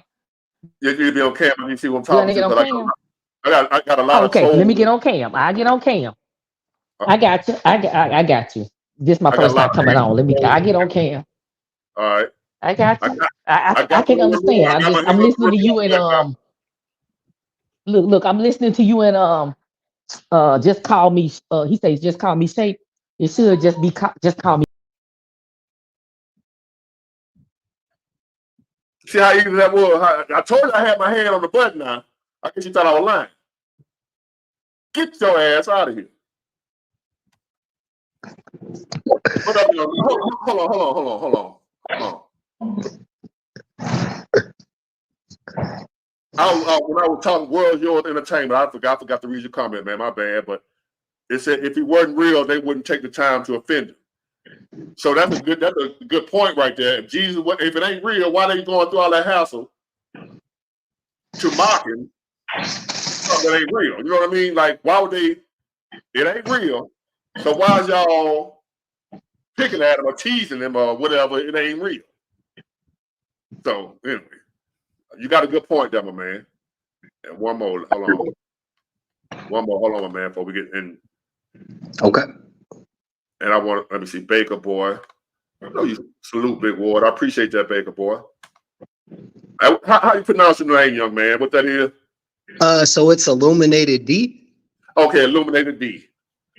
Yeah, so it's just pretty much basically saying, mental illumination, coming into belief and believing in yourself and believing in manifestation and believing that it's possible, you know what I'm saying? Especially in these times right now that we're in, just having belief and faith. How old are you? I'm 30 right now. Okay. Where you from? Tampa, Florida. Tampa, Florida. That's where I bought my old school from. Oh, yeah? Yeah, I seen it. I seen it on one of your videos. Yeah, I bought it. You can see my old school? I believe you had posted it. I believe you had you do some of the content inside of it sometimes. I think you were like a park or a fair or something like that. Yeah, but I wanted to see the outside of the car because I got people that don't like me and I want you to be able to see. Understood. Yeah. No, yeah. I feel I'm the only one with your car, so you be able to say that's Big Ward right there. Let me go shoot him or something. You know what I mean? Yeah. No, in today's times, you definitely can't put that location out there. That is like a major no at this time. Yeah, and I got haters, believe it or not. Yeah. And Nah, sometimes I ain't did nothing to them. Like, you don't know me. What you hate me for? it's crazy, especially in these times. I think it's just a lot of times people, they see other people living a positive lifestyle, and sometimes people aren't necessarily living a positive lifestyle, but depending on the content that you're putting out, envy is real. So I think that's just it's just something that kind of takes people by storm sometimes, and they don't really know how to combat it or address their own envy or jealousy inside of their self to come to a conclusion, a positive conclusion at that. Yeah, that's weird. So what you think about the state of the world is in right now? Right now, I think the world is going through a hard time. I think, we got the inflation, we got interest rates that are up, just came off of COVID, people trying to still recover from that, when the world has shut down. I think, people lost jobs and they were having to learn and be more creative on ways to how they're going to get money and then got setbacks. So I think people are still trying to come back and recover, and they're just trying to survive pretty much at this point. Exactly. And I'm trying to pretty much, I talk politics, what have you. And I said a few months ago I wasn't going to do politics because I had folks trying to kill me. Well, not trying to kill me. Punk. They were talking crazy? Oh, yeah. Yeah, I was going to do something that Moose dude, some dude out of New Jersey, somewhere that way. He going to come way down. He was on here the other night. Said he was in Mobile at the Walmart waiting on me and said, come up there and meet him. He want to fight me. Oh, that's crazy. That's crazy. Because of my, or it was at 333. I got my angel number, Jaquim Barnes. I see that number all day, man. 333, 444, all of them. Yeah, I see 111. You be seeing it? Yeah, it's crazy. I land on it sometimes just throughout the day. Like, I'll be like, oh, dang, that's crazy. Man, I've been seeing it for like 12 years now. Yeah, no, I didn't start tapping into more so like the angelic numbers. My uncle kind of put me onto it, like where he started getting me into like the Book of Gilgamesh and tantric, like tantric meditations and the what is it, the spirit, the soul, the different chakras. So once I started kind of tapping into that realm, that's when I started kind of noticing like angelic numbers. Okay, yeah. Well, I was just reading this comment. Somebody said saw my license plate, and I went today. I keep my two friends with me, Roscoe and Enos. Right? I don't know if you ever heard of them. They stayed with me, and then I went and bought another homeboy for them. Mm-hmm. And he's 30 years old, if you know what I mean. Understood. His name AR or something. I forgot. His first initials are AR. Oh, got you. Understood. Yeah, I got you. So if whoever saw my tag or whatever, you want to come look for me, tag say AR on it. And he's 15 years old. Oh, that's crazy. Yeah, that's hey. They don't want that. I just went bought him today because of the time we live in. I'm like, hold on, man. Something finna pop off. Yeah. Something to pop off. And I want to, you know what I'm saying? I wouldn't be surprised to see an invasion of some shit. You know what I mean? Russia or something coming down like Red Dawn. I don't know if you ever heard of that movie called Red Dawn. Mm-hmm. So I do, I won't go too deep into it, but I do like government contract work. And I would say where we're at in the world right now, we have a lot going on. We got, I don't know what I can say on here, but we got 2 wars going on, a couple brewing that it looks like, but I think that we do have some really smart individuals in the nation right now, because if it were at an all-time bad, we would already be at, WW3, you feel me? We would already be there. So I think that we do have some great individuals who are keeping us on the outside of it, not directly getting too close directly, but, I can't really talk too crazy about it. You know what I'm saying? Just because of what it is. Yeah. Danielle, I know he might have not been meaning no harm. I'm just saying anybody that happened to be meaning some harm, I'm just letting them know. Maybe not that guy, but anybody that feel like they want to. It ain't gonna be Wild West. It ain't gonna be an easy target. You got to protect yourself. You got to, and that's why this is one of the greatest nations, because we have the right to bear arms. You know what I'm saying? You have that legal right to be able to protect yourself, especially if your life feels like it's in danger. So I think that people definitely in this time, they should be, learning gun safety, getting their hands on, some protective measures, what I'm saying, setting up security measures and properly, protecting yourself and your families at that. We see what's going on. We seen what just happened with Sonia Massey. We seen just learning proper etiquette when speaking with law officials, what I'm saying? Especially if you don't feel comfortable, they don't feel comfortable. I think that's just some things that we weren't taught while being raised up. A lot of people got traumas and past history, and just from hearing what other people say in their head, they come to the conclusion that they have to spaz out every time they get pulled over in a situation. So I think it's just things that we have to come together as a people and start teaching each other and communicating more, so that we can actually put ourselves in a better position, a survival position in the future, so that we're not taking all these L's or just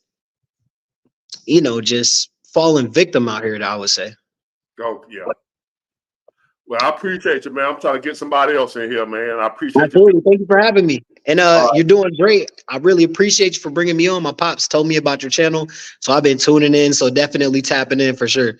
And who is your pops? Well, they call him Big D. You said you couldn't say D, so he's just call him D. Okay, tell him I said what's up, man. I appreciate it. Will do. All right, you have a great night. All right, you too. Let me see what we got. For y'all that waiting, man, I'm gonna cut the time a little shorter so I can get all y'all in, so don't go nowhere. Now, Jasmine, I'm gonna try you again now. Don't come on here with no salt. Talk about my people. All right? Let's talk like grown folk. All right? Now, if you want to talk shit about me, that's fine. Don't talk about my people though. You can say, I don't care if you come at me. I know. But you up next, Jasmine. Hello. I'm not even about that kind of energy. Big Ward. My cousin sent me your video probably about 6 months ago, and I've been watching you, right? In your truck. I've been in the clouds.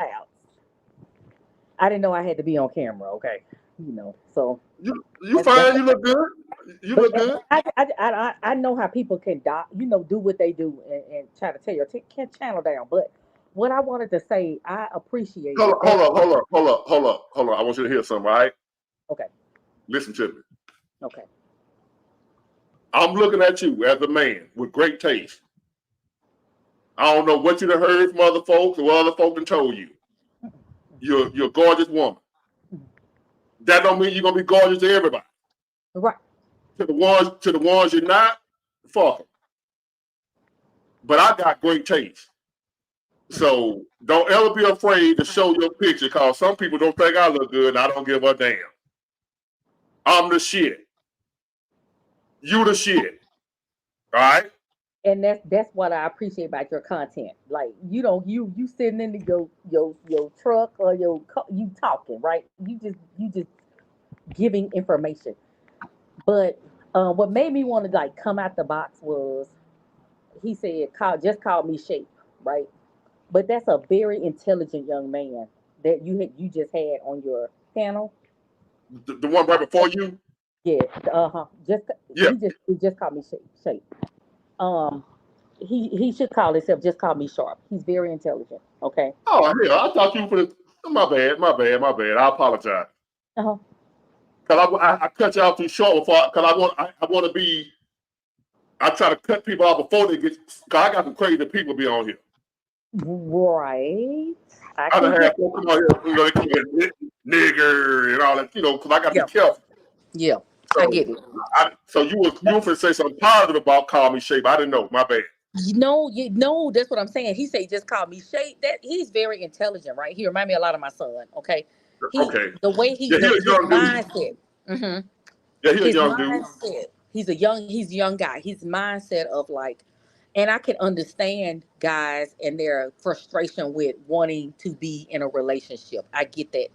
And my thing is, I've been married twice, but my second husband, we've been married for about 15 years. And what I could just encourage young men to do is just be themselves. Like, just You come out the still box. married? I'm married. Yes, I'm married. Yes, I'm married. Okay. Where you from? I'm from Louisiana, What part? Northeast. I'm from North Louisiana. I'm not You from don't have South. the accent. You don't have the No, accent. I don't have a. You go to the store, no man, yo, no, no. I don't No, like no. people from Louisiana that don't have the accent. I'm more country. Okay, you dealing with New Orleans. You want New Orleans, and I would love that accent. I would love it, but I ain't Man, got it. that's a I waste don't of have it. Louisiana. That's I a don't waste have of it. Louisiana right there. How dare you It be from is. Louisiana without the accent? Big boy, you ain't lying, right? Because I'll go down there and just to get the accent. My husband, his family from down there. So when I get around them, I'll pick it up, right? But with that guy, I get the despair with young men like him, right? And the the women that are like, these men have to do this and they have to do that. What I My son, I have two boys. I actually have two sons, right? I have a stepson and I have a son, and they're in their 20s. And what I tell them is, be yourself, right? Be be yourself. Don't lead with your money. Don't lead with, oh, I got this job, or I can do this for you. Because what they're gonna do is they're gonna attract those women that want that, right? Right. They're gonna attract those women. They're not gonna attract those women that want them for them. Okay. So my husband is the type, he's not gonna sugarcoat crap. He's not gonna sugarcoat stuff, right? He's gonna tell it like it is. And I had to get used to that. And I appreciated that about him. And so he didn't lead with his money. Like, I can do this for you and I can do that, right? And so I'm not gonna say it's a partnership. No, I help him. My husband is my head, and if he need me, I help him, right? But I didn't go into this relationship looking at his money and looking at what he can do for me. And I think that sometimes men do themselves a disservice when they feel like they have to lead with that. And so they attract the wrong person. If they can be themselves and they have personality, a woman would get a Pookie and a Ray Ray. They ain't got no money. They have personality and they can like entertain her and make her laugh and listen to her, right? Just make her laugh and be that person that has a personality. But And that's what's going they, on. Pookie and Ray Ray. That's what they want them for. that, okay, so they'll see this person not for their money and what they can do for them. They'll see a person for, hey, you get what I'm saying, for the person that they are. Does that make sense? A lot of sense. And that's all So you should want. That's all a man should go for. that's all a man. To me, I think that these some people, these younger generations, they feel like they have to lead with, I can do this for you, and I got this, and I have that, right? I have this car, I have that, and that woman automatically goes straight to, this is what he can do for me, right? Not what I can help him be or what we can be together. Okay. Well, the younger generation got to do that. It's almost like that's kind of embedded in them. And so that's why I talk to my sons and I let them know, be yourselves, right? And at the end of the day, at the end of the day, you need to take care of this person if you decide to be with them. Okay. But How old don't is your son? 26 and 21. Well, the women in their age group, Hmm. they ain't got no choice but to leave with the money because that's all they want. Right. They're not, So they're that's the not thing. looking for a good man. You're right, you're right, big word. But that's gonna make it harder for them, right? But I would rather it be harder for them to find that right woman than for them to settle for that woman that only wants them for their money. So my whole thing is, you go in with your genuine person. And if these women that are surround you don't want that, guess what? It's gonna be harder for you to find somebody, right? But guess what? It's gonna be that diamond in the rough that's gonna say, okay, I like him for who he is. Do And you have you ever heard what I suggest young men do nowadays when it comes to relationships? what's your suggestion? I suggest they don't get in one. Uh, Um, Big Ward, let me tell you something. this is not normal I'm with time you for on women. this. I'm with you on this either way. And it's not about men or it's not about women. My whole thing is nowadays, you were saying something earlier and you were making a lot of sense. You look at that person who holding hands, right, and they with their mate, and you already know it's some sacrifices having to be made, right? On his part. On his part. Both. I No, go with both. I'm saying not. No, that's how it's supposed to be. You said how it's supposed to be. Right. Both. It should be I'm both. saying how it is. It ain't both. The sacrifices nowadays, 9 times out of 10, is gonna be on him. He making the sacrifice. You're right, because women initiate divorce before men. So you're right. A lot of times men, they will kowtow and they will be in relationships to keep to stay with their kids, especially if they have children. They don't want to leave their kids. You're right on that, but I'm gonna tell you right now. Maybe I'm an anomaly, but there is it's times women they have to go through the same thing, okay? And so you look at their relationship and you say, "Oh, they happy and they together." I wish, man, come on, man. No. I gotta be honest. I tell my cousins, I just be honest. Look, dude, it's rough out here in these streets in a marriage, right? You love that person, you do. You love them to death. But we imperfect. We two imperfect creatures trying to make things work, right? And sometimes people can be in it for the wrong motives. You get what I'm saying? And Yeah. and so I see why men have given up. I see why some women have given up, right? Some women have given up. But I see why they don't this is the new term. I heard of red PR, I heard of manosphere. But the new term that the young gentleman you guys just said, where a man is kind of like, I guess, buy a dog, die alone, like Kevin Samuel said. They just, yeah, that's a new term for me. I never heard of that because I've been in YouTube for probably about 5 years. I haven't heard of that. But to me, if I would rather a person be content with a dog, whether they're male or female, because I have a miniature Australian Shepherd, and if something happened to my husband, I'm gonna have my dog and I'm gonna die alone. But and then be in a relationship where they feel like they have to compromise their standards, and be the person that they don't want to be. Exactly. I see that for me. I do see that for me, and it may be because I have boys. I'm not a mammy. I'm not a mule, right? But I see where men feel like, you know what, everything is on them, and they feel like women. That's all women want. But if you lead with that, Big Ward, if you come out the pocket with that, then that's what you're gonna get. You're gonna get those women that want that. If you feel like, oh, I'm flossing, and I got this and I got that, those are the women you're gonna attract. That those men are gonna attract. Exactly. That's all of nowadays. So for the young men, I feel bad for you. I do, and that's all I wanted to say. I just wanted to let him know, be himself.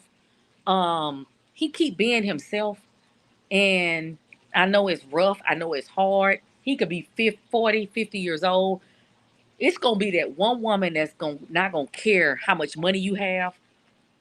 She gonna want that man, want him for him. And I know people think I'm like that.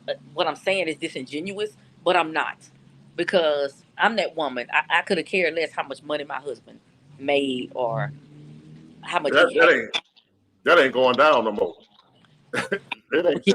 Because I am in a different I'm in a different. It's one of these generations that ain't going down like that. So that ain't even in your generation. There's still a lot of women too.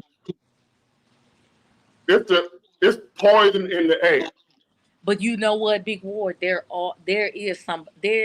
All women aren't like that. They aren't. I'm just gonna tell you, they aren't like that. I know, but 99% of them are though. No, all of them not. I agree with you. Yeah. Yeah. But all snakes ain't poisonous. That's so. Are you gonna jump in and see which one is not? No. I Nope. get it. I get it. I get it. But this is the thing. I get that. I just don't want just don't lead with that. That's all I'm saying. Please, just men, please don't lead with your money. Don't Well, lead with Johnson, how big your your Johnson is. your heart is good. Your heart is good. And I wish you much peace, Okay. happiness, love, everything that a good woman should have. From her husband, from life, from God. You deserve the best. Okay, Big Wood. But do you think what's out here now? What you talking about don't make no sense. And you But know when I nowadays, do panels, it's almost like I'm speaking a foreign language. It's like no, and the thing about it, you, somebody like you, if we can get a big platform and put you on there and talk to these young women about how to be where you are, they don't want what you got. Yeah. They don't want that. I look at Facebook. I look around. I'm out and about. I'm amongst people. You know, I'm on and popping. So amongst people, Yeah. and I see women my age, a little young or whatever. You think they might be mature and trying to settle down somewhere? It's a girl be on my Facebook page all the time. Still talking about she a bad bitch. She almost 50. I ain't gonna say her name because she real messy, but I'm like talking about how many men want to spend money on her and this, that, and the other, and I'm like, well, damn. Well, I ain't surprised. My point is, find God. I'm talking to young men. Don't be thinking about no damn. You're right. Don't lead with your money. Don't lead at all. Don't lead at all. That's right. Don't And get so you were nobody. talking about the end of the days. Big Ward, you are absolutely right. My son is very spiritual. My youngest, he's very spiritual, right? And I think if men focus on that and realize, you know what, it's a bigger picture, okay? Yeah. And being married is only relative, right? God only, like literally, Adam was in that garden by himself until God was like, okay, I see he by himself. He was Yeah. good by him. He was by himself. So being by yourself is okay. Focus on read that book, read that Bible. It tells us where we're going. It tells us where we are and where we're going. And trust and believe. If you focus on that, it's gonna all work out. And I know a lot of people who don't believe in the Bible or don't believe in religion. They probably thinking I'm crazy, but you are absolutely right where you were telling him. It's a bigger Exactly. picture. It's not It's all bigger. about. It's Don't a worry about that. picture. That part. Yes. Yeah, the relationship stuff right about now. That's But I appreciate you for joining in, Miss Lady, and I want to get somebody else on. All right. Thank you so much for bringing me up. And I wasn't trying to disrespect your platform. No, thank you. And I appreciate your support. Thank you. All right. Thank you. All right, Adam K, you next. Now, people that's waiting or what have you, I know, like, man, I wish you hurry up. But I want, I get to talking to y'all, and like I know y'all, because in real life, I don't talk to nobody. So this is my chance to really talk to people. And if need be, I can cut y'all real quick. I ain't got to keep talking to you. So y'all be patient with me. I'm gonna give each one of y'all your time, what have you, let you talk, whatever. And once we get to talking, I probably don't want to let you go. So, but Adam K. Hey, What's going Mr. on, Adam? Big Thank you for Ward. your patience. How are you? I'm good, man. Thank you for being patient. I appreciate you. Oh, it's no problems, man. I feel so blessed to be able to speak with you, and thank you, man. I appreciate your channel. Yeah, I got a tons of stuff going on. Like I'm a musician, I'm a massage therapist, and I got this dog like 3 years ago. I almost want to have him come up on my lap. Yishma, come here. Come on, buddy. What kind of dog? Yeah, let me see him. I love Come dogs. here. Come on, buddy. Look at this guy. Let me see. You're freezing up. Is that a German Shepherd? Yeah, he's kind of a mix. I got him from a shelter. I think he has some husky in him. He's not like a big German Shepherd, but he looks like a German Shepherd, and he's unneutered. 3 years old. You know, I've had him from like 8 or 10 weeks. I love this dog. Like, you know, this is my family, man. I'm not married. I was engaged a couple years ago. That fell apart. And like, this dog's Like my they dog. do.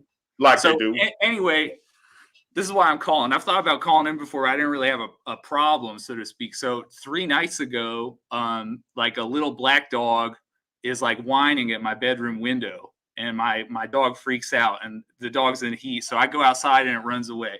And it happens 2 more times that night, like at 3 in the morning and then 5 in the morning.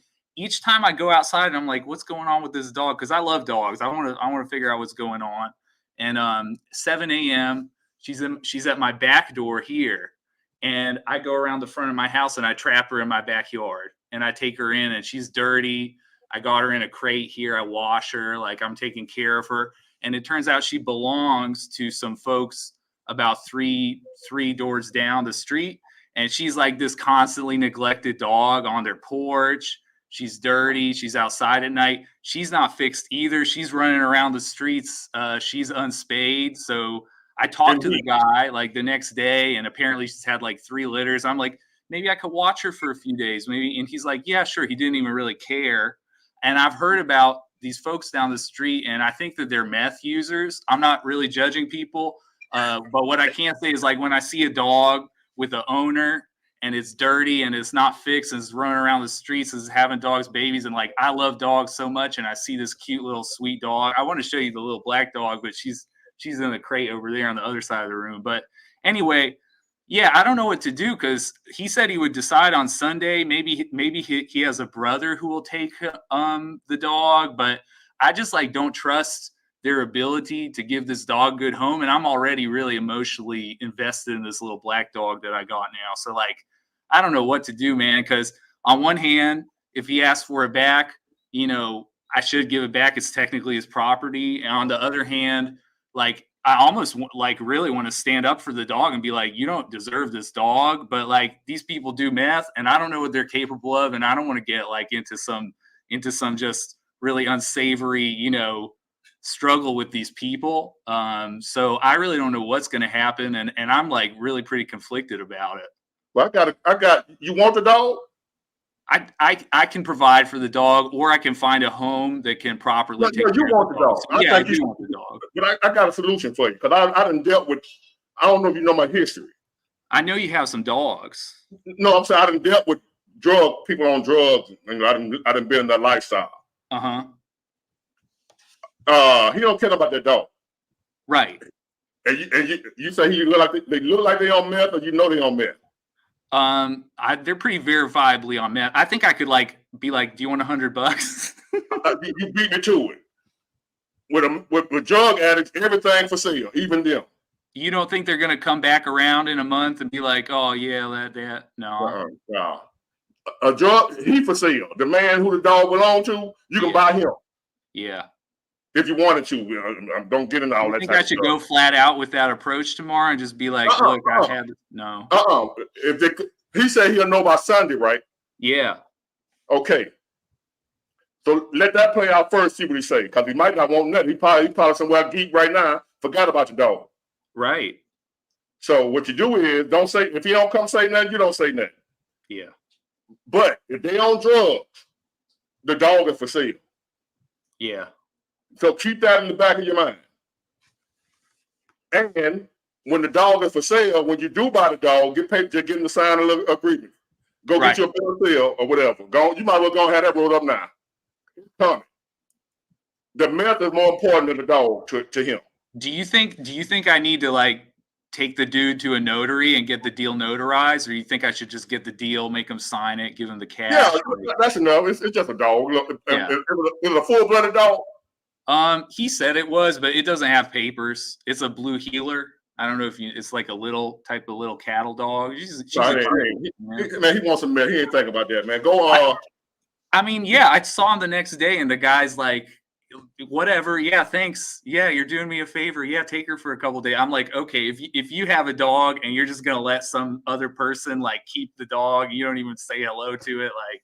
I know he cares about it, but I don't think he really cares about it, you know? You probably find it hard to believe because how much you love a dog. Yeah. There's some people that don't give a damn about a dog. That dog don't mean nothing to that man, no more than a cockroach. Gosh, dude, that breaks my heart. But dude, I just hope it goes in my favor and I can at It's, least keep it's already in your favor, my man. Take my word. It's in your favor. Thank you, Big Ward. I like that. That makes me happy to hear that, man. Now you may come, like I said, he might come back. He ain't gonna come. He ain't thinking about that dog. If you don't say nothing to him, if he don't say nothing to you, you don't say nothing to him. What if he comes back like in 3, like later than tomorrow when he said he was gonna come back? Like at what point am I like, dude, this is not your dog anymore? You know, like that's the thing is like I've been kind, but like I'm worried there's gonna have to be that line where I have to be firm and be like, look, you know, no, probably not even. All right. He's a dope fiend. Yeah, he really is, man. He won't drugs. He don't care about no dog. Yeah. So if you wouldn't have went and told him you had a dog, he probably wouldn't even know what a dog. He wouldn't have looked for the dog. I think that was my first mistake too. And they're moving too. You're trying to do the right thing. You're trying to do the right thing, and you're doing the right thing. So what you're gonna do is you're just gonna live your life. You ain't gonna say nothing else to him about the dog. Yeah. And if he comes say something to you about the dog, just know when it comes to a dope fiend, everything is for sale. Yeah. If there's anything else he got you want, he'll sell you that too. Yeah. So the dog definitely for sale. If he come back, but I got a good feeling. He's not even gonna hit me up tomorrow. See, you sitting around worried about it because you don't understand the mind of a dope fiend. Yeah. Well, I mean, yeah, I get it. I get addiction, but not at that level, man, where you're willing to ruin your life and shit. You know, that's high level, man. Yeah. Drugs make people sell their own body. Yeah. So what they gonna do with a dog? Yeah. No, they can't do nothing with this dog. No, what I'm saying, if they're selling their body for it, you think they won't sell a dog? Yeah. Oh yeah, they'll definitely sell their dog. Yeah, man, you're right. That's my point. That man is a dude. Yeah, it's a dude, and he has a girlfriend. It's his, and he said it's his son's dog. And I'm like, okay, his son, he said, was 14, and he's in like a juvenile type of thing. Like I don't know if that's jail or what that is, but like he said that he's not coming out for 2 months, and I don't want his son coming to my house in a couple months either, telling me that I got to give up this dog after I've had it for months. You know, like I just get a little bit paranoid. Like, shoot, man, I'm not, you know, but yeah, I think you're right, man. I should probably be able to take it pretty easy because they don't care, man. I mean, that's no, they ain't talking about the boy probably ain't coming back from juvenile. They probably gonna take the kid. Yeah. The state. You probably never dealt with stuff like that. The state probably gonna take the kid. Damn. The man who the dog belonged to, you can buy the dog and you can buy the man for about $150. God. The man for sale too if you want it. Yeah. But I'm just saying. But my point is, he on drugs. It's weird, man. He was like so nice, but he was in another world too. He's like, yeah, I'll come and I'll mow your lawn and shit for you. Thanks for watching. I'm like, this guy's out of his mind, man. I'm trying to talk to him about this dog he let out, and he's like just saying crazy shit, man. Like, you ever been to jail? No, thank God, dude. No, I stayed out of that mess, dude. That's like my goal in life, dude. I don't want to go there, man. Yeah, so you ain't never broke the law. You don't. How you even in the same neighborhood with a meth head?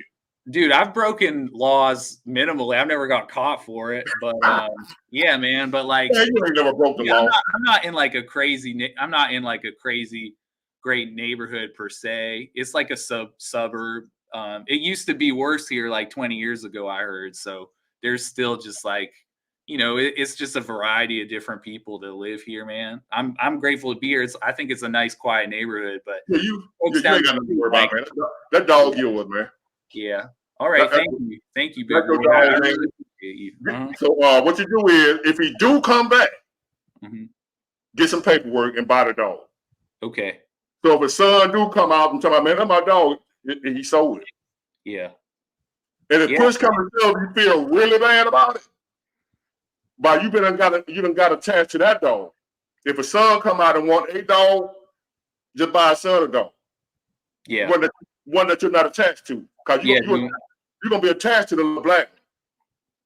Yeah. So if he come out and, man, I want my dog back, which I doubt it, but if he come out and want a dog back, just buy him a dog. Man, if all this works out, I got one more question if you have time. Go ahead. Both these dogs are unaltered. what do you think about that backyard breeder, man? If I want my dog's bloodline and I have them have puppies in a few years, are you like, you shouldn't do that? Or are you like, Mutts, though. man, have some puppies, man? They broke. I mean, not broke. I'm reading a comment. They mutts. Yeah, they're kind of mutts. I mean, they both look great. They're both great looking dogs, but they're not. They don't have papers or nothing like that. You love your dog, man. They look they more to you than they is to anybody else. Don't fool yourself. Yeah, so probably don't breed them. You're not really about that. All right. No, I will breed a dog, but thoroughbred, not mutts. Yeah. We don't need them mutts running around here. Yeah.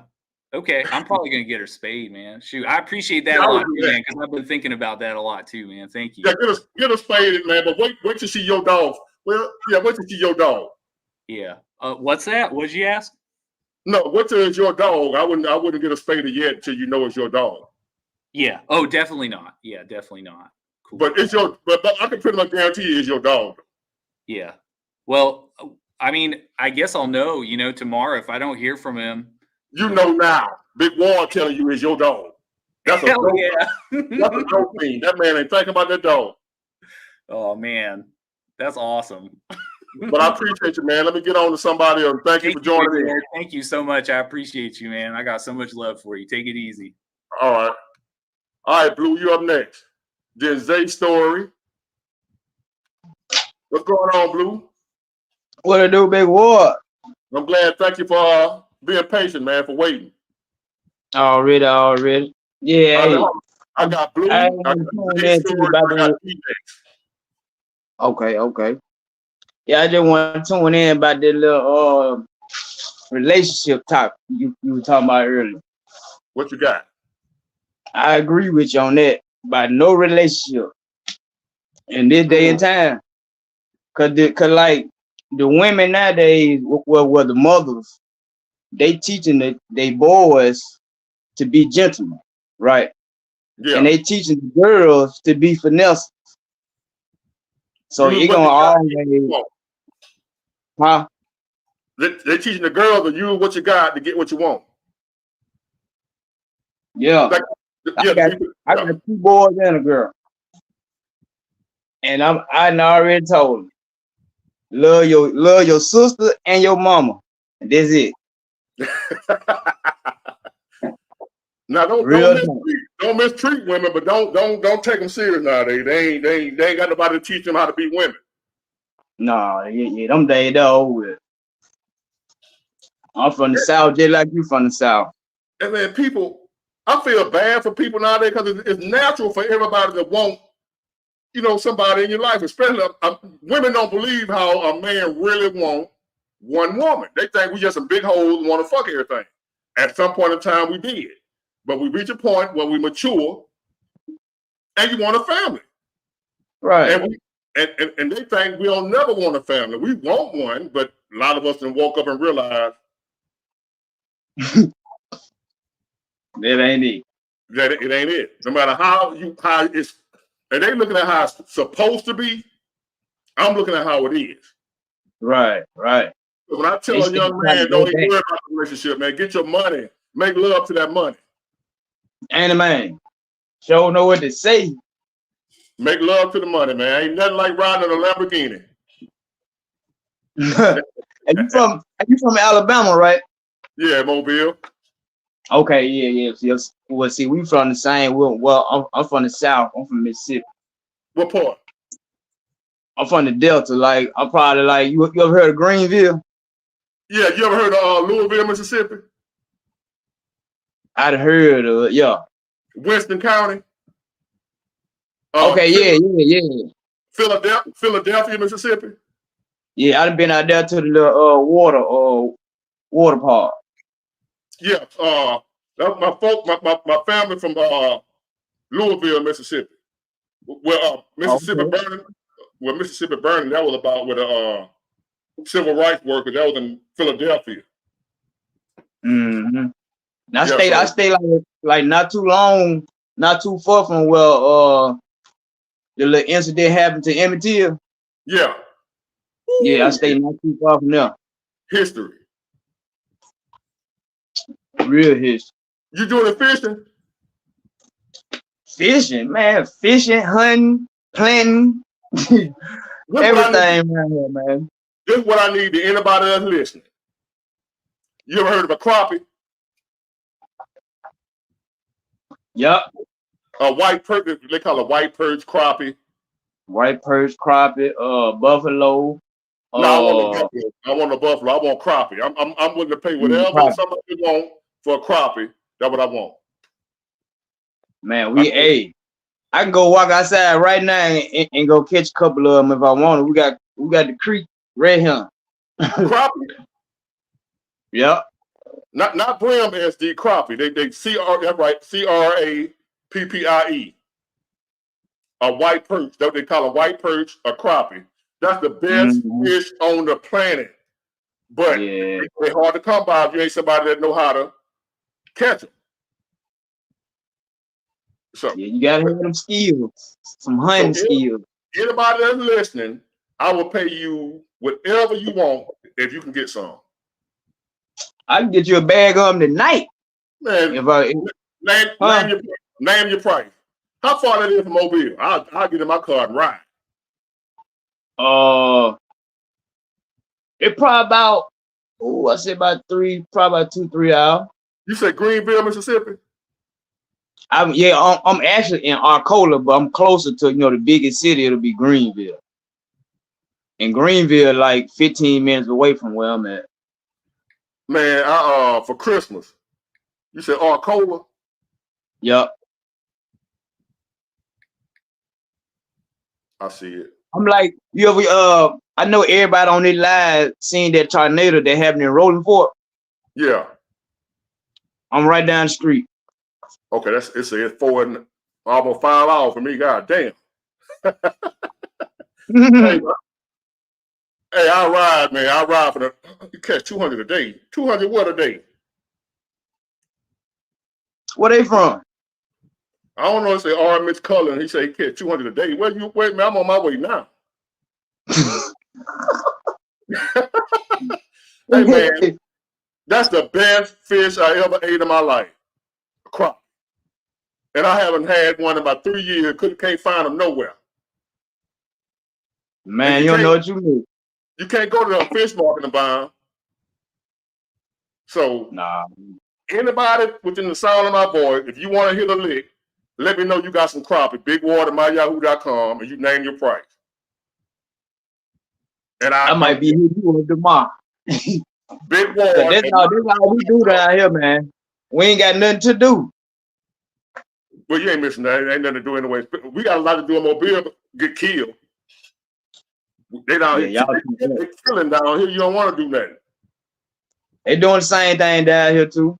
In the country? It been probably I think last weekend it was like 6 kids just died, man, in a shootout. They just graduated. God damn. Yep. I ain't got to ask what color, what race. I ain't got to ask. You ain't got. Yeah, you already know. Yeah. But man, I thank you for joining in, man. Let me get some of the other people in here. I want everybody to get a chance to show up. All right, man. Keep that good work up too, Big Ward. All right, if you come across that fish, I'm dead serious. I ain't just running my mouth now. I mean what I say. Hey, I'm from Mississippi, man. my bond and my word. I'll make it worth your while. I'll make it worth your time to go get me some crappie. So it'll be worth it. Like, damn, whenever I want some more, you'll be ready to give me some more. I'll make it worth your while financially. So it'll be worth. You know how to clean them? Huh? You know how to clean them? I know how to pay somebody to clean them. I can say I can get a dude down the street right now. He clean 50 on for $15. I give him $10, $15. He clean every last one of them for you. I don't want them clean. I want them just like they is. I clean them when I get them. I send them to your eye then. I appreciate. If I have to, I'll come get them. I'm gonna hit you up in the email there. I appreciate it. And anybody else that's listening, if you got some crappie that for sale, whatever your price is, I don't give a damn. As long as I ain't paying no $1,000 for one fish though. But you get the point. But I'm gonna let you go, Big Ward. Go on, handle your business and bring somebody else in. All right. All right. Zay Story. And then DU after Zay Story. What's going on, young man? Hey, how you doing, sir? How you doing? I see you swagged out, pimped out. Much respect, much respect. Yeah, appreciate I it. just wanted to come up here, give you your props. You know what I'm saying? I watch your videos. Yes, sir. Where you I from? watch your videos a lot. I binge watch all your videos. Me, I'm born in Los Angeles, raised in Los Angeles, California for the first half of my life. Second half, I'm down from Atlanta, Georgia, where I was raised up, graduated in Atlanta, spent time back and forth from LA, West Coast, South, so. And right now I'm in Cali, Colombia. Colombia. Somebody over the water? What you doing over Yes, there? sir. You ain't picking up them things, did you? No. I'm just peace of mind and happiness, bro. Hold on. You in Colombia? Well, Noriega from? No, hold on. What's the other dude? Pablo Escobar. That where you at? Yeah. Hold on. How much them things going? How much them things going for over there, man? Oh man, everything is good. Everything is good. I was listening to the chat, the people that came before. Hold on, man. How much them thing going for over there, man? Them chicken. Man, I don't get into that, brother. I don't know. I couldn't tell you. You're in Colombia, man. You don't get into that. It's legal over there. Is it? Yeah, it's legal. They grow it. Not saying that I'm into all that kind of stuff. No, I'm just saying if I got a friend in Colombia that can get a, you know what I'm saying. But anyway. Oh, okay. I'm just talking. Just say it. I no, hear you. I'm just talking. UG. Yeah, but I was hearing people, come before, that you were speaking to, talking to the young man. I was listening to you. And I just wanted to ask you a few questions, and basically, share my opinion. I think I love your political when you talk political. So please keep doing that. Don't quit. I love to, even from over here, I listen to you talk about what's going on in the US. And my advice to brothers my age, I'm 29. I'll be 30 in a few months. And I've already moved out the US, the Western world, out the matrix. I got my little bit of money together. And I just want to see brothers, younger brothers like us, get themselves straight and come to a place that appreciates them, not only tolerates them. Because from my opinion, the West absolutely hates men. They masculine men. They like the fruity men, but masculine men.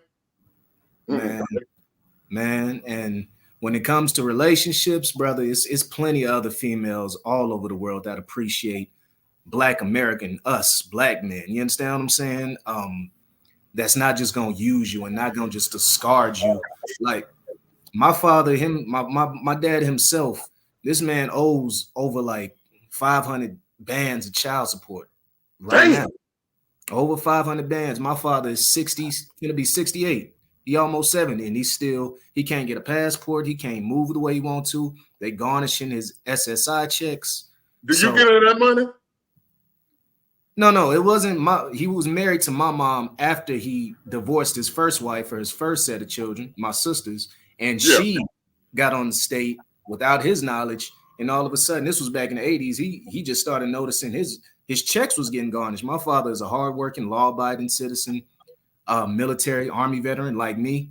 And he got all kind of messed up. So just leave the women in the United States altogether. I get it. There may be some good ones out there. They may be, but it's like a needle in a haystack. If you keep trying to dig your hand in it, you know what I'm saying? You might get pricked up too many times before you actually find that one needle. It's like a piece of hay in the needle, really, in the United States, trying to find that good one. You understand what I'm saying? So after so many failed relationships with myself, I'd have been around the block, me, with the ladies in the US. And I would just say, brother, don't even risk it. Don't even risk it. Stack your money, like you just said, fall in love with that money. I don't plan on getting into a relationship, having kids, or getting married until I'm probably in my mid 40s, probably until I'm your age, probably. You know what I'm saying? I'm gonna just do me. And that's really my opinion on that. What would you concur, or would you say brothers should move a little differently? Because I don't. I wouldn't. To be honest with you, man, knowing what I know now, I wouldn't even have a kid and I love my son. The main reason I wouldn't have a child right now, if I had to do over again, it just ain't got nothing to do with my kid. I love it. He's my everything, and that's the problem. Mm-hmm. That's the problem. He's my everything. And now, every time he moves, like he went to Mississippi today with his mom. He's supposed to be with me. You know, I get him every weekend, but she said she wanted to take him over there. She ain't did that with him in a while. So she took him over there to like a little amusement park and little thing they got over there. And all I can do is just worry. I'm just worried. I hope they make it okay on the interstate, and, you know, and I hope nobody come in there and shoot the place up, and just all types, you know, stuff that's going on in the world right now. Which I don't care about stuff happening to me like that, because I can, you know, I done live my life, and from here on out, anything extra is icing on the cake. But I worry about my child now in this world. So I'm like, man, if I knew it was gonna be like this, I wouldn't. I wanted a child, but I didn't think about all this. So that's something I tell people when they think about having a child, man. Think about this world you bringing that child in. See, having a child is selfish. You ain't thinking about the kids, you're thinking about yourself. I want a child. When me and my wife or whatever, you know what I'm saying, and she wanted to give me a child, how bad I wanted one. I didn't have a child. I went my whole life being a stepdad. And I thought I could have kids for a long time. And I had good reason for thinking that, because I went to the doctor and found out I had a medical issue that they ended up fixing, and I was able to have my first child. But before then, I really couldn't have none. But I kind of figured I thought I wasn't gonna never have none. But I used to always see fathers at the park with they, you know, not father, because in the black hood it'd be the mom at the park with the boy. But I used to always dream about being, because I was a big dude, playing football. I always thought if I had a son, he could be big like me, and I could be out here with him playing football, and he'll be an athlete like a dad, and I'm teaching stuff, and the stuff I'm trying to teach y'all on here, I'll be teaching my son. I ain't thinking about, damn, what about this old crazy ass world that you're gonna bring your child? Do you want to bring a child in this shit right here? See, any man out here that's thinking about his legacy, and he's thinking about, because it's natural for us to want to reproduce. But do you really want to bring a child in this world? To anybody that's thinking about having kids right now, think about that. How fucked up the world is. I would say, because over here in Colombia and South America and many other countries all around the world, women still are women. Women are still traditional. The family structure is still intact. I think it's primarily the Western world, because, you know, America. It's deeper than that. Oh. You might have good women over there, but that's gonna stop a nuclear bomb when these fools go to war. You got a point. It's more than just about, you know, the women over there. I'm talking about the world. I ain't talking about just women. I'm talking about sick ass men, child molesters, crime, folks coming in shooting up schools, school shootings, mass shootings, this type of weird ass shit. Your pastor, your priest, your teacher, your uncle, your cousin, messing with your kid, all this type of shit. You saying about just good women. You might have the greatest woman in the world, but that don't change the world from being fucked up. Your woman good, but the world ain't. Your child got to go out amongst the world away from you and his mama. So now what? And that's the way I'm looking at it. Do you want to bring a child? KK, you out of here. Get this. Hold on, let me block this fool. Bye, KK. Get your punk ass out of here. Do you want to bring a child in a sick ass world? Like I said, pedophilia, sex trafficking. It can happen to you and yours. And I think about that, man. Like my baby, man. You know what I'm saying? Maybe times I don't cry in front of nobody. Whatever you do. But it might be time I'm by myself, and I might just cry. I just start crying, bro, thinking about my child.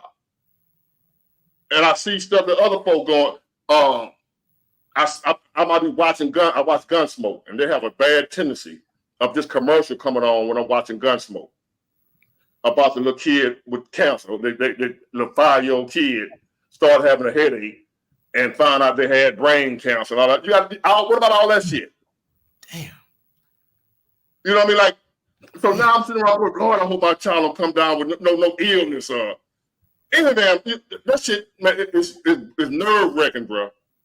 If I had to do over again, it's more than just having a good woman. When you're talking about having a kid, you can have the best. Me and my ex-wife, we have a great relationship as far as co-parent. I see my son anytime I want to. She don't fuck with me. But but all the other stuff that worried the shit out of me. You know, like every time if my son is sick for a day, now if I get sick, I don't give a shit. My son gets sick, I'm like, oh Lord, please don't let this be the thing that's gonna take him out.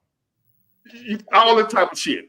Yeah. Man, look, don't get no kid. Well, I ain't gonna. If you gotta have one, hey, do your thing. That's the question. That's the big ultimate question. Because from the perspective you're taking it is, it's like you didn't open my eyes now because I didn't really think of it that deep. Now I'm like, If I had to do over again, knowing what I know now, it ain't about the woman. You can have a woman that loves your dirty job. You can have a woman that you can have your kid by a woman who will die for you. The best woman in the world. That don't make your kid safe. That don't keep your kid. My son is my everything. And there's some things that can happen to him that I can't control. I can't do shit about. His mama being a good mother, ain't shit she can do about it. People got to think about all that when you're talking about having a kid nowadays in this sick ass world. The food we eating. Poison. You got to feed your child and poison ass food. The food is giving your kids cancer. All this childhood cancer. We didn't have no childhood cancer when I was growing up. Kids was healthy. We were eating bullshit and didn't get no cancer. I grew up eating ham hocks and all pork chitlins and all kind of bullshit. And we wasn't getting sick, and the kids getting sick now. We were eating slop because we were poor in the hood. We eating bullshit, and we didn't have no childhood cancer and all that bullshit these kids going through now, man. Autism. What the fuck is autism? My son got autism. What the fuck is that? That'll be the laugh. Oh my God. No, I get it. It's fun. Sometimes you gotta laugh to keep them crying. Yeah, exactly. So, think about that. You know, I know you understand. Hey, you want a kid, but man, shit. And it's one more thing I want to add. It's funny you actually say that. It's great. It's great you opened my eyes to that because I just remembered here in South America alone. I'm not sure if you ever knew or heard, but Pablo Escobar, you know, from here, Colombia. I just found out that he, in his time, he mutilated like over 49, about 40, almost 50 young girls. Yeah, he was a motherfucker. Back in the 80s. Yeah, he was a fat. And I'm sitting back thinking, I'm like, damn, even though I'm good here in Colombia, you know what I'm saying? Because I'm sure you hear about what's going on with the passport bros, the drugging. I'm taking my precautions away from that. But now what happened? What's happening with the passport bros? Because they seem to love and want to go over there, thinking they're going to find a great woman. But what's really going on? Well, from what I understand, from what I see, they just arrested a chick, a female that drugged and robbed over 200 dudes. A black Colombian chick that she looked black, she somewhat looked good. Over 200 dudes she done drugged and robbed, and they just caught her down here. I think this was a couple months ago, right here. Passport bros. Yeah. That's why I'm not here strictly for the women. I'm here for peace of mind and happiness. You know. But you live there. Yeah, I live here. Yes. So you moved there, so you done learn. You know, you learn the ins and outs. You ain't just some dude who got a passport, come over there and try to hit it and quit it and come on back home. You actually done moved in and just settled in. So you know what's going on. Yeah, exactly. Assimilate into the culture. And what I'm learning is, of course, and I hear what you're saying. And my previous to talking to you, I thought, okay, America had 100% of problems. Nowhere you go is you're going to solve 100% of problems. But if I had 100% of problems in the United States, moving out of the United States here to a place that gives me more peace of mind and happiness will alleviate and take away about 80%. 85 to 90% of the problems. Nowhere you're gonna get all your problems, you know what I'm saying? It's nowhere is perfect, is what I'm saying. But it's better than here. Yeah, and of course, me, you know, my family is from down south. I'm true, pure, foundational Black American. I could trace my lineages on my father's side going back to Tishomingo, 1830s. On my grandma's side, going back to the 1850s in Arkansas. So I'm real American. And I just, you know, it's funny we were talking about the passport bros. I don't want brothers to feel guilty for leaving. You know what I'm saying? Even if they ain't gonna feel. They don't feel shit. They don't care. They don't give a fuck. They don't care what they say. They going. Yeah, and I just want brothers to remember, the world is yours. I see this light bulb right here. Who invented that? Show Black me the man. name. When I go outside, I see traffic lights. Black man. When I go to the mall, I see elevators. Black man. When I go to the store, I see bags of chips. Black man. Refrigerated truck. The reefer, a haul reefer, you know, truck driver. Black man created the damn refrigerated trucks. Yes, sir. Yes, sir. So I believe Black men, especially Black American men, the qualified of us, don't come over here, you know, unless you law abiding, ain't no violating children or women, none of that craziness. But productive, hardworking Black men, we have a right to travel the world. The world is our oyster. We innovated all these countries, whether it's directly or indirectly. But I think you brought up a great point. The world is crazy as shit. I didn't. Don't bring no child into the book. Don't bring a child into it. And I don't think we got much longer around the bitch, no way. To be honest with you, we ain't got too much long our damn self. So you might as well just enjoy yourself for as long as you can. Cause what's the point of bringing a child? He might be 3-4 years old for the bomb drop, and for these dumb motherfuckers blow every damn thing up. We ain't got much longer here, man. I don't give a damn what nobody say. So I don't think we got another 10 years. I really don't. I don't think we can go on another 10 years the way it is right now. We won't make it. There's no way. Too much bullshit going on for us to make it another 10 years the way we going. That's like trying to go 1,000 miles on a quarter tank of gas. It ain't gonna happen. Hopeless. Just hopeless. So, man, enjoy yourself, man. Enjoy life, man. And I appreciate you for joining in, young man. Appreciate you. Yes, sir. Thank you for having me, sir. Go ahead and all handle right. this. Be blessed. You too. All right, D, you up next. Big War. How's it going, brother? I'm doing good, man. How about you? You know, hey, man, it's another day, you know. So, hey, I appreciate y'all having my son come on your show. That was I appreciate that. Which one your son? Illuminated D. Oh, okay, yeah. Right, yes, sir. Remember the first time that I came on and I told you I was helping him with his channel, and you know I do videos over there. Oh yeah. Right. So man, hey man, I'm so proud of you. Man, you just hold up. A father in a son life. Man, I don't know what that feel like. Did you have your father? No, I didn't. My dad, I was raised by my mom and my sister. So my dad was he was in prison when I was a young man. I remember when I was probably about 6 or 7, I would go visit my dad in prison. So, you know, I never had I never had a male in the house that could teach me how a masculine man should move. So, you know, I had to learn through trial and error. Man, I had to stop to give you your props for being a father. Man, that's something like, man, I used to dream about my dad.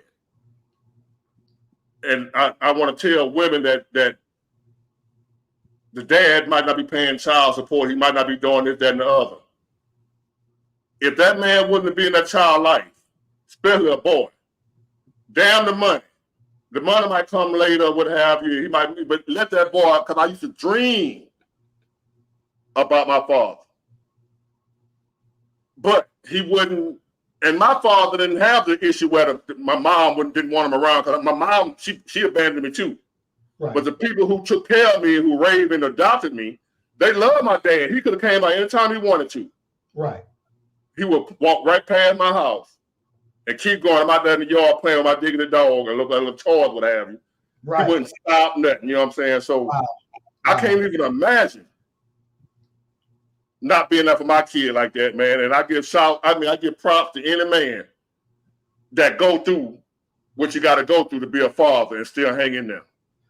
You know, it was rough. You know, he came down here and finished high school, you know, and once he got to a certain age, his mother saw the value in him needing to be with me. So, you know, I raised him. I was, you know, I told you I retired from the law enforcement career field, and that's something else I want to talk to you about. But you know, when I was I already know.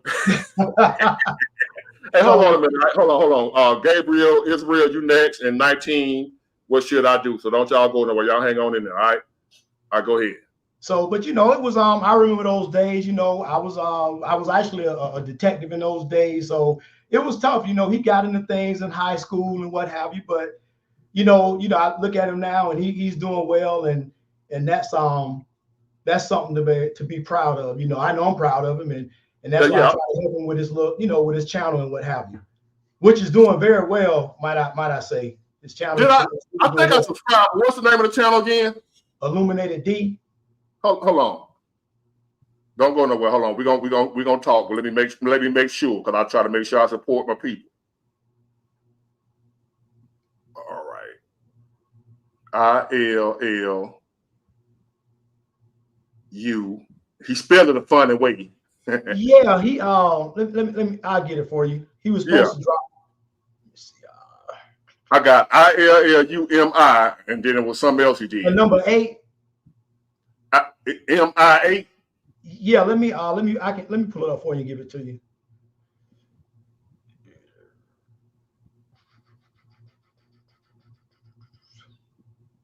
So he spells it ILLUM. All right. The number 1. Okay. Then N as in November. All right. The number 8. TED. Yes. Yep. That's it. Let me see. If he got his back turned with a suit on. Yes, sir. That's him. All right. Hold on. Right here. That's him. That's it. All right. Subscribe, and then I hit the bell notification for all notifications. We appreciate that. I see you on here too, Modern Day Solomon Gomorrah. I'm gonna check that out. Yeah. Oh man, listen. I woke up this morning and it was on my heart to speak on that, and it's amazing that you talked about that. Just for everybody looking, I want y'all to go subscribe to that channel right there if you can.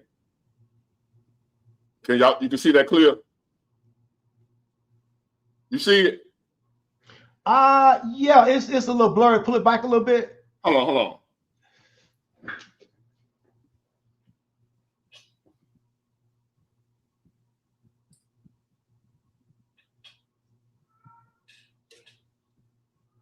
There you go. That's it. Yep. Y'all see that?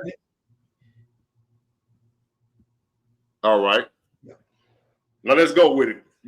So listen, on the topic of when you was talking to the older brother earlier, when you said there was no good cops, expound on that. Give me some context. I feel like you were the cop, right? Absolutely, I was retired. Now, what I mean by no good cop don't mean that there wasn't cops that ain't doing their job right. Right. Because I didn't deal with plenty of cops that was respectful to me. They didn't beat my ass. As a matter of fact, I ain't never had my ass whooped, and I violated the law. Right. I was your enemy at one time. Right. Not your enemy, but I was the one you trying to catch. Right. Where people in narcotics. I wasn't no killer or nothing. Right. But, that's my story. So I was one of them dudes, the D-boy. Right. So when I see the police come, it's time to run or get somewhere. You know what I mean? Right. And I've been out in the back of the police car. I used to get harassed every day, but because they knew what I was doing, I can't really fuss about it because they come out here in the morning, I'm on the block. Where everybody else at work, I'm on the block. They know what I'm doing, so ain't no need to be fucking with them folk like, why y'all fucking with me? I know why you're fucking with me. You know what I'm saying? Right. So Right. I let them do their job. Everything went smooth. I never had my ass whooped, and I'm violating the law, and they know I was. But so I ain't never ran across them type of cops. I know they exist, but my point is, a cop that will see another cop beat a person ass like that and then don't step in to intervene, even though they didn't do it. Right. That's still a bad cop to me. 100%. 100% correct. But every time you've seen that happen, it wasn't the other cops to stop them. Right. So my point is, you very rarely have seen a cop beat somebody ass. It was just that cop there on his own. It was always other cops there. Right. And they'll sit there and watch that cop beat the shit out of somebody or kill them, and they don't do that. Right. So my point is, even though you ain't doing that, well, I ain't for what Martin Luther King said?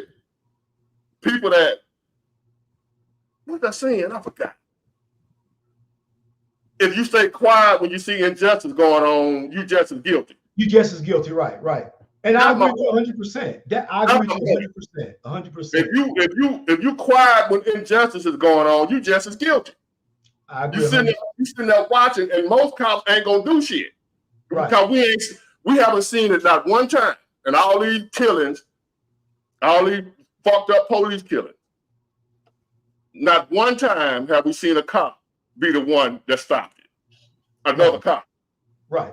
It's always somebody was filming it, a citizen was filming it, or something like that. You know what I mean? Right. But it had never been another cop turn the other cop in. Right. So and you know what it is? Because I see that happen one time. Right. Because you ain't gonna tell me, I don't know about you, that it's bad cops on the force. Absolutely it is. Absolutely, so 100%. How many cops turn them in? Would you be knowing it's a bad cop? They'll get turned in. I've seen some law enforcement officers lose their careers because other cops turned them in, told on them, snitched on them. That's right. It's not a lot though. It's few and far between. But I would have to agree with you. But you know what? Let me give it to you from another perspective. Think about this. Think about being a black man or a black woman in the law enforcement career field. See, what people have to understand is black folks weren't never meant to work in law enforcement. Now it was okay, they would hire us to be the janitor and mop the floors, and maybe you might have opportunity to be a secretary. But as far as listen, I remember back in the day, because I retired from the Hillsborough County Sheriff's Office here. I remember there was a time when I wasn't around, but there was a time in law enforcement where if a white man committed a crime, a black man couldn't take him into custody. He had to call another white. So that tells you it was never meant for us. But what in this country ever was meant for us?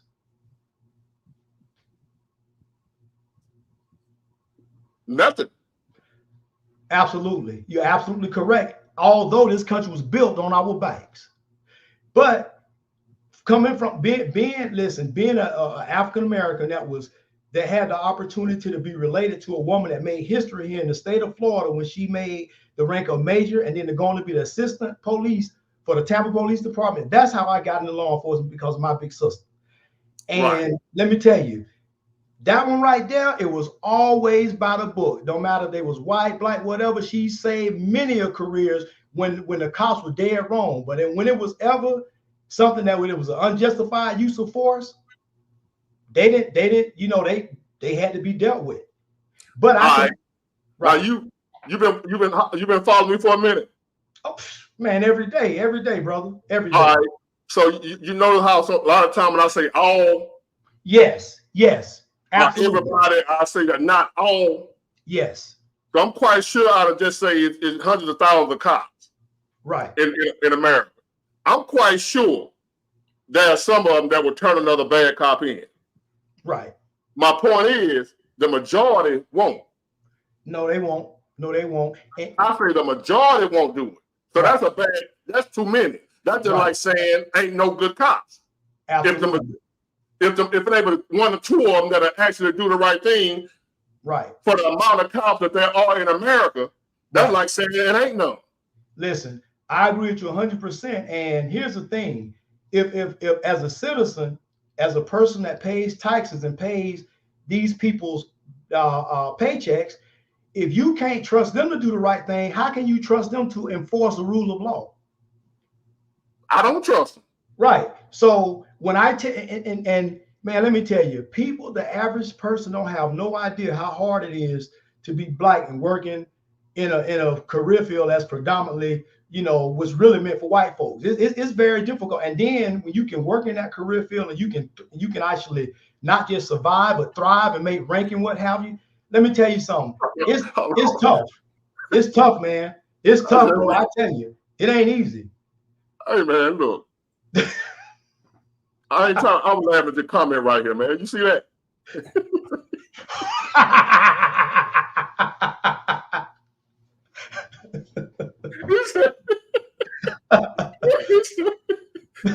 He said Grandpa was a crooked cop.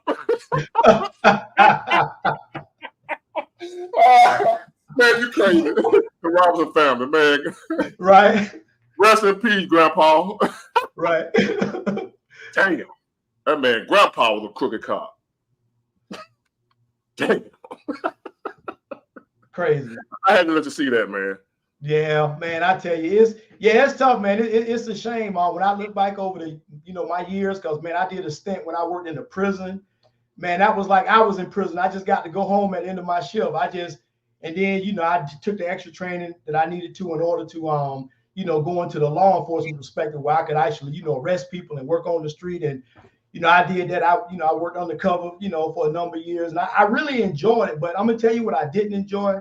I remember the first day on the job, and, it was a group of us. We all got, it was about 15 of us, and we was inside the van, and they had a senior deputy driving us around, basically in the hood. That's why I started my career in the hood. And it was crazy because he driving us around, and I can remember how bad, that they, that the fact of where the people live, just talking bad about them and talking down about them, man. I tell you, I knew then that I'm like, man, you know what? I got to get out of this as quick as I can, because I knew it just didn't sit well with me. But when I did work, man, I always made sure that when I arrested people, man, when I was driving them down to Central Book, and they used to call me the preacher, because I used to always try to talk to say, hey, man, you know what? Don't let this define you. You can be more than this. This is just one event, but it don't have to be your history. It don't have to be your life. So, I used to always try to talk to people. And even now, when guys see me, because I'm retired, and, I still, the same way place I work, I still go to the Walmart and whatnot. That's just who I am, and I see guys who I arrested, man, and they like, Mr. So-and-so, wait, we appreciate you. What I'm saying? Ain't no hard feelings. And that tells you, man, when you can, guys come up to you on the street and thank you, when you don't put them in jail and put charges on them, listen, that tell you that you wasn't that bad. And I wish there was more, brothers and sisters that worked in the career field that could do that. But man, it's really hard, man, especially on black folks and what have you. It's very, very difficult career, and it weathers you, man. It weighs you down, man. Just like you see people that run for their president. You remember when Barack initially got in, and when 8 years later, he lost like about 20 years came off. He was great. Yeah. I'm telling you, it's a stressful job. So, I don't want to spend too much time on the law enforcement. I understand what you mean, man, but I just wanted to give you a perspective from somebody who worked in the field and retired from it. But man, what you said about the change gears a little bit. What you said about relationships and kids and the way the world is now, man, Big War. Let me tell you something, brother. I agree with you that I feel that we're in the last days, and if you go over and listen to the video I made, man, we living in a modern day Sodom and Gomorrah, because if you look at all the sins that was committed that brought on the destruction of Sodom and Gomorrah, we doing that today, but it's times 20. It's worse. It's worse because of the internet. Yeah, you can see it in real time, and man, you know what? I'm gonna tell you, every day you wake up, it's a win. That's the way I look at it. At 54 years old, getting ready to be 55 in a few months, every day I wake up is a win. And I got aches and pains. I played some, college football, did a stint in the military. Let me tell you, it's tough, but I keep moving. I try to, stay fit and active and exercise. But let me tell you, brother, every day I can wake up and the world's still here, it's a win, because the average person don't understand behind the scenes. Man, we just teeter-totter on World War III. And I'm telling you right now, I would not be be surprised if any day, and I don't want to get into the politic thing, and I agree with you. If you're gonna vote for whoever you want, but at least do the research. Yeah. And know why you're voting. Not because your mama's mama. Well, we always voted for Democrat. No, because there was one time that the Democrats they hated black people. Right, but they ain't gonna believe that, man. I've been trying my best, but I'm a sellout. So well, good luck, man. But I appreciate you. I want to get somebody else in, man. I got a lot. Hey, man, I appreciate you, man. Thank you so much. I appreciate you. Gabriel Israel. I love that name. I hope you ain't gonna cuss me out. Hold on. Hello. Can you hear me? Going once, going twice.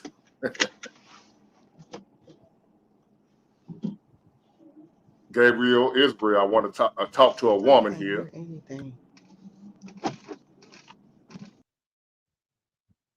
Let me see. Let me try this one.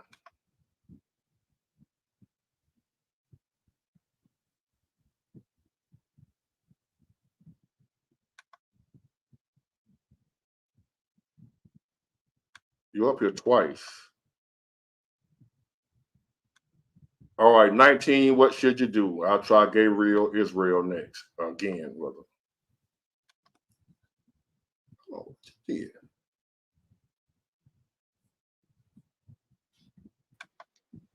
What's going on, 19? And what's going on? Hey, how you doing, man? What's on your mind? I just want to ask you, this is kind of some quick advice. I don't really want to take too much of your time, but I just wanted to ask, like, so a lot of people be telling me that I be going too hard. So I got 2 jobs and I work like 80 hours a week, so I'm trying to save up, stack as much as possible. I just want you to, what's some advice you can tell me, like how should I think about, how should I go about it, about these people telling me I go way too hard? How old are you? I'm 19. You're 19. Mm-hmm. Where you live? I live in Texas. Texas? And you got any kids? Nuh-uh. Married? Nope. Girlfriend? Yeah, I've been with the same girl since I was 12. Well, that's fine. Damn. Yeah. All right. Who telling you go too hard? Just some of my friends, they be like, you know, like they'll go have fun, blah blah, or they be like, you know, you young, you'll never get these years back. Pause. You ain't got no friend. Yeah, gotcha. You don't have no friend. You got associates. I'm gonna tell you before you find out the hard way. Mm-hmm. You don't have no friends. Now, especially you ain't got no friends if they telling you you going too hard. You 19 years old, 80 hours a week. I'm in my 50s, and when I'm busy, I work that. I'm in my 50s, and I wish I could be working them now. What else you gonna do? Exactly. How much time you got here? Somebody gave you a time to say how much you gonna be, how long you gonna be here? No. So you need to get as much as you can as fast as you can, right? Mm-hmm. Because we don't know how much longer we got here. It ain't like, well, I'll just do it. I'll just chill right now. Because you might get old and can't work 80 hours a week. At least not. It probably don't even bother you to. Nah, I just left the gym. You 20, like I said, you 19. Shit, that shit ain't, you ain't thinking about that. No, what's 8 hours of you? You 19. Especially if you trying to do shit. Let me ask you this. You ain't working 8 hours a week at minimum wage, is you? Oh no. So my first job I make $20.65 an hour, and my other job I make $19.65. Okay, good. I was gonna say, don't work that much. Now, if you be going too hard and you making minimum wage working 80 hours, then don't do that. Nah, definitely not that. Nah, but now you ain't gonna, man. And everybody telling you that, cut their ass off. Gotcha. You need to be looking for 20 more hours. Well, I want to ask you. What you doing it for? First of all, what's your why? Why you doing it? Well, mainly because I honestly want to be financially free when I, turn around my 30s, just make sure everything can be straight with my family and my girlfriend and things like that. But so what you doing with your money? What you doing with your money? I save like crazy. I'm an extreme cheapskate. Good. Ain't no sitting now. You ain't cheap, my boy. You smart. Yeah. Yeah, I don't spend anything. Like I penny pinch like like crazy. Okay, then. Mm. You, And you on your way. Anybody telling you you work too hard at 19 years old, cut their ass off. They're the type of people you don't need to be around. You don't need them for around you, man. Okay. I want to ask you. I also want to ask you. So I plan on. So I turned. So down here in Texas. Well, I don't know if it's like this all over the world, but like I plan on getting my CDL and become a regional truck driver. But a lot of people say I'm not old enough. I have to be 21 in order to do that. Yeah. Damn. So I was wondering. So my plan was to just keep saving up. Like my goal is to hit like 50K before I turn 21, and then get in the truck. And then I was wondering, is that a good plan, or should I do something else? Man, any plan when you talking about saving money and having 50K by the time you're 21 is a good plan. Any plan, as long as you ain't talking about no illegal shit. No. Any plan you got where you talking about getting money legally, you ain't got to ask me that. That's a good plan, especially if it's working. If you see it happening, hell yeah. Get your money, man. Shit. And you got that same girlfriend that you had when you were 12, treat her right. That's another thing. Definitely. Treat her right. Cause you ain't gonna find that, you know what I'm saying? Don't get out here acting like ass.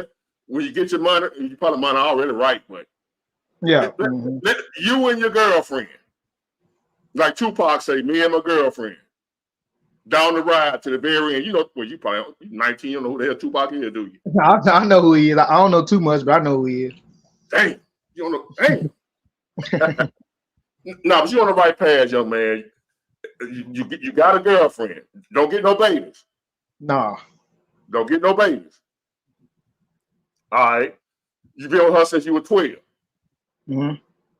How old is she? She 20. What she do? She worked same. Basically, we work at the same job right now. But she planned on going to school in August. Now, one thing, I don't let her be your whole world. As far as if she happen to not want you no more, don't go kill yourself and killing her and all that type of shit. You know, shit happens. Don't let her be your world. Now, you got a good situation going on to where you've been with her, but y'all been together since y'all been so young. So as people age and get older, you know what I mean? You know, shit happens. Yeah. You know, so it can happen for you too, to where you might your eye might get to wandering because you've been with her since y'all was kids. 12 years old, y'all ain't know shit. You know what I'm saying? So now y'all getting into y'all adults now, young adults, what have you, money start coming in, temptation, life, temptation for you, temptation for her. So, but as long as she don't act, if she acting good with you, you be good with her. Yeah, she not the type. She kind of, I won't say she old school, but she not the type, you know, that's all crazy on social media or, you know, city girls like you call it. Like she real low key, like she kind of just work and go home. Okay, so now here's what you do. As long as she stay like that, you stay with her. If she change up on you at any point, I don't give a damn how long y'all been together, because we dealing with some poison out here. You know what I mean by poison, right? Yeah. Social media, the internet. She ain't got to go nowhere to be exposed to the poison. The poison right here in your house. On that damn smartphone and all that type shit.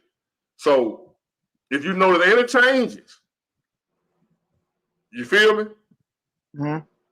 Long as everything stay like it is now, don't you be out here fucking off, don't fuck over, don't mistreat her, don't do her wrong. But if she act her ass at any time, you got to handle your business. You got me? Got you. But right now you're on the right track. Anybody telling you you're working too hard, cut their ass off. Don't. You want to be around other folks that are working just as hard as you or harder than you. See, I got millionaires that I know that I talk to. I don't really, you know, folks call me sellout, stuck up, or I think I'm all this and that, which I do. But I try to deal with folk. As a matter of fact, speaking of millionaires, I'm getting together with damn his name, Damon. I'll hip y'all to it later on. we're gonna talk business. The guy that I had on here a couple of weeks ago, he owned 2 Dairy Queen, black guy. And we're gonna get something going on. We're gonna talk business and finances and get like what you talk about now, getting your money right. Ideas to do when you get the money, because it ain't enough just to have the money. You can't let your money sit still. Money don't sit still. It's gonna either go up, it's gonna go down, but it ain't gonna stay the same. You feel me?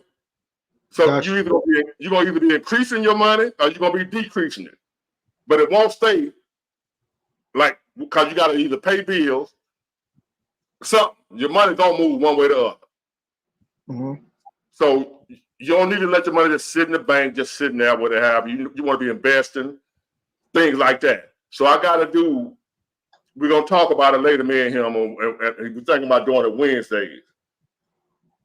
Talking about finance and he the father here to me, he a millionaire right now. So he hit me up today, and I'm trying to bring stuff like that to y'all. So, but we ain't gonna just be talking, it ain't just no bullshit. I'm trying to put y'all on point, getting your money right, getting your mindset right. You already got the right mindset, so you got to keep them snakes from around you, trying to get you to take it easy. You're working too hard. Chill out. Get them fools from around you. And so you on the right track, my man. I'm proud of you. And shit, I wish I would have known what you know at your age. So you just right. 80 hours. If it ain't killing, if you ain't, you 19. Do that shit. That's when you're supposed to work hard. When you're 19, so when you get older, you ain't got to. Yeah, that's kind of the mindset I try to have as much as possible. Just a lot of people. You say what? You got a father? Yes. Is he in your life? He live with you? No, I live with my mom right now. I kind of go over there whenever I want to. I have my own car, so I kind of go over there like that. He's a big part of your life. Yeah, he is definitely. And so you love him. Yeah. All right. When you see him again, tell him Big War, say, man, I appreciate him. All right. Yeah. He's the type. He kind of, I don't want to say he's hardcore, but when I tell him, kind of the same thing I'm asking you, like why my friends keep telling me I'm going too hard, he'll say the same thing you basically saying, like forget them, like you need to go harder. Yeah.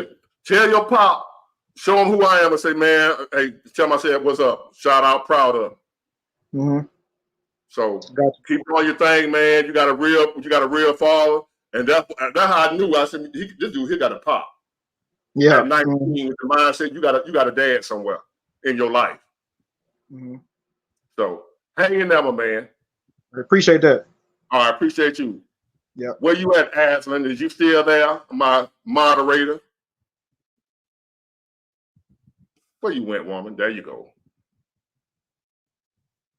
Hold on. You move. Gabriel Israel, you next, and then I'm gonna cut it off. It's almost 3 hours. Hey, girl. Hey. It always be like a little shock factor when I pop up. Well, I told you here I come. I know, but still, like it just pop up. You got some fish for me? Some crappie? No, I don't. Is that the same thing as white perch? Yeah. No, I don't have it. I'm in Georgia, but I know some people that have it. You need to give me the hookup.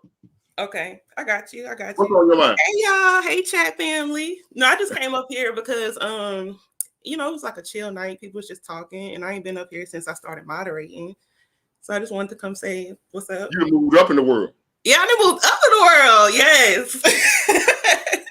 Hey, as a matter of fact, I'm gonna email you something because I heard y'all supposed to be making some coin. I don't know how that worked. That was somebody told me, so I'm gonna figure out how that goes. About the interest rates are dropping? Huh? Interest rates dropping? No, I heard that moderators get paid. Oh, moderators can get paid. Oh, snap. That was somebody told me, so I meant to tell y'all that. I'm not sure. That would be awesome. That would be really nice. But I'm gonna figure that out. I'm gonna check on that to make sure. That would be really cool. Yes, but no, yeah, I just came up here to talk because I really do love and enjoy your channel, just like everybody else be saying. And I just, I love the whole vibe of what we do on Saturdays. like I was telling some of these people, like to be the same people mostly every Saturday. I'm like, we're gonna be family, but before it's over with, you know, like we really gonna be like, what's up? How this going on? I just love the whole vibe of you know, everything that's being created. I did have an idea though, but it's really your idea. But I just wanted to remind you about your idea. So we was talking about like, you know, trying to get a panel going and stuff like that. But most of your supporters are like scared of relationships, you know. Well, it's not, we need women. We do need women. We do have some women, but this is what I was thinking. They won't come on. When I say like, I know, but this is what I'm saying. I think this is how you should get them. So everybody is kind of like, I ain't gonna say everybody, you know, not everybody, but most of the people are like fearful of relationships. But one thing we all have in common is that everybody is opinionated. So I think if the panel started off with just discussions, kind of like how Call Me Shay came up and he talked about MGTOW, the modern male feminism, just like he talked about that. You just talk on that damn feminism, a male feminine, Lord have mercy. It's different. No, just like, you know, it's basically male feminism, but just how he talked about that, and then the Just Me came on, and she had her thoughts. Like that would have been cool if they could have both been on there and like had a dialogue about it, or and then you might have some people that might not agree with it. You know, like I think that would be probably open people up more than the pressure of thinking like they got to come up here and like somebody got to like them, because I don't, you know, that feel weird. You know what I'm saying? But everybody is opinionated. And I think more people might come on if they can just talk their trash, you know. I don't mind, but yeah, the thing is, they gotta want to do it. Yeah, oh yeah. I'm just saying, like that was your idea, though. That's not my idea. You said that you wanted right, to do it, and I wanted to do it, but you know, I gotta get people that's willing. I tried it last week with the young man and the lady that was. Well, what's his? I ain't seen him this week. Yeah, he was here, Steve-O. Oh, okay, yeah. I tried it the last week, and he had to keep his daughter, I think. Yeah. And I forgot what happened with that, but it didn't work out. I feel like you'll figure out how to like facilitate it, like how you want to do it. But I think just the idea of like having a topic and then discussing it might be less pressure than like dating and like, you know, stuff like that. Okay, so a topic such as just anything in the world, or a dating topic. It could be a dating topic. Because I know that like people want to talk about relationships. Can y'all tell me if I'm making sense? Because I don't know if this is just my thoughts. Like we do need to know. We do need to know if people going to do it. Right, cause I would do it now if they were. You know what I'm saying? I can't do it by myself. Yeah, no, you can't do it by yourself. That's true. Okay, so like it makes a lot of sense to me if I know I can get at least two other people. Yeah, I mean like conversation, just a conversation. Right. Yeah. So. Like, say for now, you on here, I can add somebody else. Yeah. All right, let me try this. Even if we ain't talking about the same thing. Miss Gabriel, I'm going to put you, it's another woman. Let me see if she's working right now. Hello. Can you hear me now? Can you hear me? Yes. Can you hear me? Yes. Hey, Miss Gabriel. Hi, how you doing? Oh, that's working. What's on your mind? I'm just chiming in on the political part and the modern day Sodom and Gomorrah. Okay, what's on your mind? And then some of the younger brothers that were talking. I like the last guy and his determination and motivation and what he got going on. Sound good. We don't hear too much of that. Right. So what's the political part you want to talk about? That's what drew me to you. So I've been a subscriber for a couple of weeks with you. I'm just kind of learning about politics, and I would consider myself, used to consider myself a Democrat at one time. But now that I'm learning more, I'm more independent, but I also realize that either way it go, it's gonna be what it's gonna be. Yeah, gonna be some bullshit with either one of them. Right. So the best thing to do is just to be aware and knowing that anything can happen with either one of them. So, you know, we know not to put our trust in man. Right. Yeah. So, but what would you consider yourself? Well, I was just gonna say in response to what she said, like I know a lot of people are saying it, but it is a lot easier said than done. To just say I'm not going to think about it, like both of the parties is trash. Like it's a lot easier said than done because it's our real life. We really dealing with these issues. Every single thing that they decide is going to affect us. But you know, so I feel you on that 100%. For me, I'm not Democrat or Republican or conservative or liberal because I am a Christian and I believe in theocracy. And a lot of people don't like to hear that because they feel like it's foo-foo la-la and it's BS. But I would rather believe in that than believe that it's going to be Kamala Harris, Trump against Putin and all those. Like, no, that don't make no sense. Like, to me, the Bible makes more sense than what I'm seeing because the Bible is telling me what I'm seeing is going to happen. You know what I mean? So, exactly.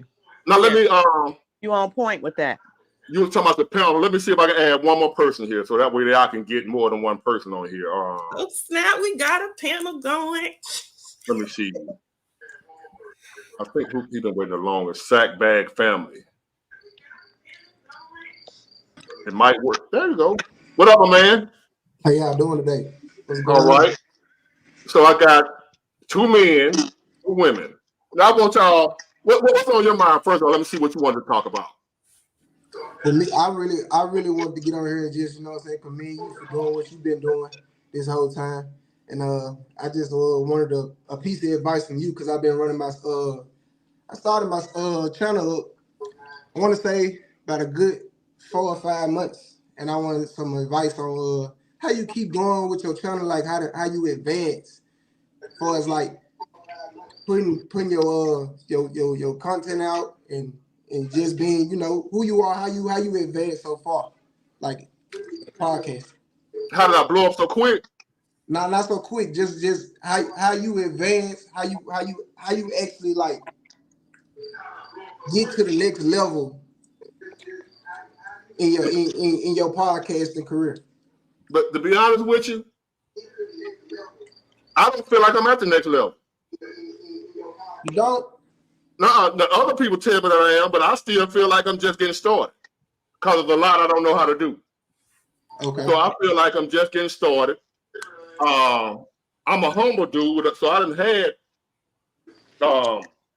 status before in life, other than this. So this ain't nothing new for me, but I don't feel like I'm on. I feel like just a regular dude, man. So I don't feel like I'm on no type of level. I feel like I'm just a regular dude. So I just get on here. I love to talk. Yeah. I've been smart all my life. I have inherited that from my family, my mom. So I got a mixture of book sense and street stuff, and I just happen to talk about my life. But I didn't know. I had no idea. I don't have no secret. I don't have no. How would I say it?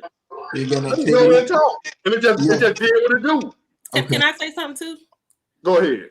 Oh well, I think we hear echo. Sack Bag fam, but what I've learned from watching. Hold on, what you listening on? You got something else on in the background? Nah. What about you, Gabriel? Probably me. I'm going to turn it down now. All right. What I learned from watching because it blew my mind like everybody else. I'm just like, what the heck? I've never seen a channel grow so fast, but you didn't know about the algorithm, which means it wasn't a block for you. A lot of people that are trying to get started with YouTube and social media, like we are trying to figure out what does social media want, what does the algorithm want, how often do they want us to post, but you didn't care about none of that stuff because you didn't even know about it. You just started posting videos, but what you did that everybody can do that I think to grow is to come up with a plan of what you want to do, like what's comfortable for you, and stick to it. It's really the consistency. Okay. It's the consistency. Like we don't have to post three videos a day because that's not everybody's capacity. It's natural for you to do, but you've been doing that consistently. So it's like that's how you get the algorithm. It's through consistency. And I had no clue. then like Lenore said, your authenticity, like you are, because you're authentic, it's easy and it comes off easy. Like nobody want to feel like, you know, they can relate. You're relatable. So I think like he was asking Sackbag fan, whatever it is that you're talking about, like make sure that it's something that's true to you, like not something that, be willing to talk about whatever you're talking about for free. And it's something that you really love, and come up with a plan and just be consistent to whatever you can be consistent to. And another thing I did, I didn't care if nobody was listening. Okay. You can't care if nobody listening. You can't care if nobody like it. I'm kind of like that. Like it be like sometimes I get hit or miss, 30 views or likes, or I might just imagine, like, you see where I am now, but I was getting 3 views in 2 days. Okay. You know how bad I wanted to quit? Probably bad, super bad. Mm-hmm. But at the same time, I loved it though. I actually loved doing this, so it was like, fuck it. Let me go do, I ain't doing shit no way. I'm at work, I'm sitting here in my truck, I'm sitting in my car. I mean, I ain't digging a ditch. Yeah. So let me talk my shit and go from there. Okay. I want y'all to listen to something right quick. And that's what you wanted to ask me? Yeah, that's what I want to ask. Just do your thing, man. Whatever feels good to you. Okay, gotcha. Don't do nothing. Don't do nothing to try to make folks like it. Gotcha. Cause whatever you do, I got a lady friend, right, was telling me about her daughter. Watch a channel where the girl she have chalk in her hand. Playing with chalk and have millions of views. Or people just watch her play with chalk. And she asked the daughter, like, what you get out of that? And she said it's soothing. Mm-hmm. They say it's satisfying. Y'all, I saw a video of a turtle eating strawberries with an ASMR mic, and so the turtle was like eating strawberries, and you could hear the and it was like 15 million views. And I was like, people watch this? Yeah, 15 million views? A turtle? You don't never know what people gonna like. You just gotta do what you do and let the card fall where they make it. Ain't no trick to it. Ain't no. You never know. So I'm moving in the right direction. Exactly. Be patient. And another big thing, don't make a mistake of doing, is looking at other people that's bigger than you. Okay. And comparing yourself to them, like, damn, because I made a mistake of doing that too. I was looking at folks, damn, he got 100-some thousand views in 2 days. I got 8 views. Yeah. That makes me want to say, man, fuck it, it ain't meant for me or whatever. Now look at me. Now, if I would have quit. Yeah. You get discouraged out there real quick. Yeah, so it's gonna be all right, man. Just keep doing. What's the name? That's the name of your channel? Yes, sir. That's it right there, Sackbag Family Podcast. All right, put it in the description in the comment section over here. Okay. And I'm gonna subscribe. All right, MDF, I'll put you on here too, and then I want y'all to listen to something. What's going on, my man? How you doing? Man, what's up, good brother? How you doing, brother? All right, can y'all listen to something for me right quick before and we're gonna go from there, all right? Run it. Okay.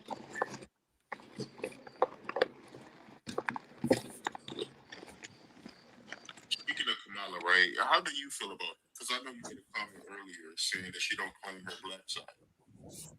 Obviously, just like Barack Obama, they do. Can y'all hear that? Very good. Very good. Up a little bit. This is the second. Hold on.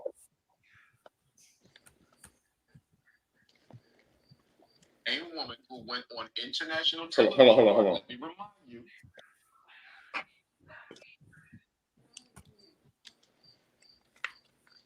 Speaking of Kamala, right? How do you feel about What about now?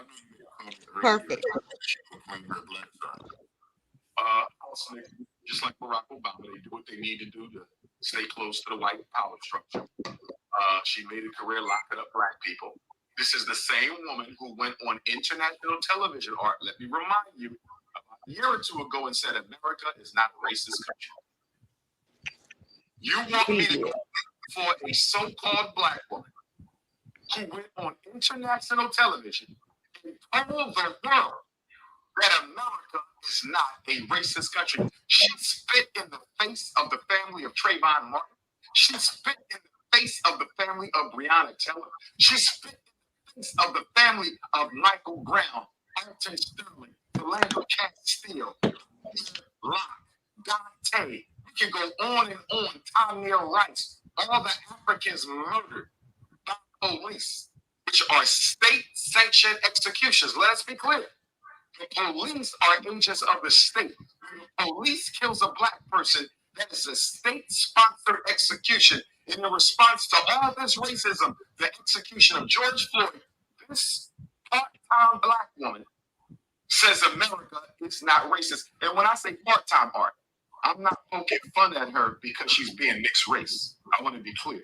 I'm poking fun at her because she can rarely be found speaking up for black people. She ain't being mixed race. Nobody's responsible for how they come into this world. My issue with her is not identifying with her people. I remember another interview I saw with Kamala Harris, and she said, somebody asked her, what are y'all going to do for black people? And she said, we can't pass laws just for black people. She said this, we can't do things just for black people. Well, Kamala Harris, can I ask you a question, Madam Vice President? If the Democratic Party can't do anything just for black people, why did y'all pass a law only for Asians?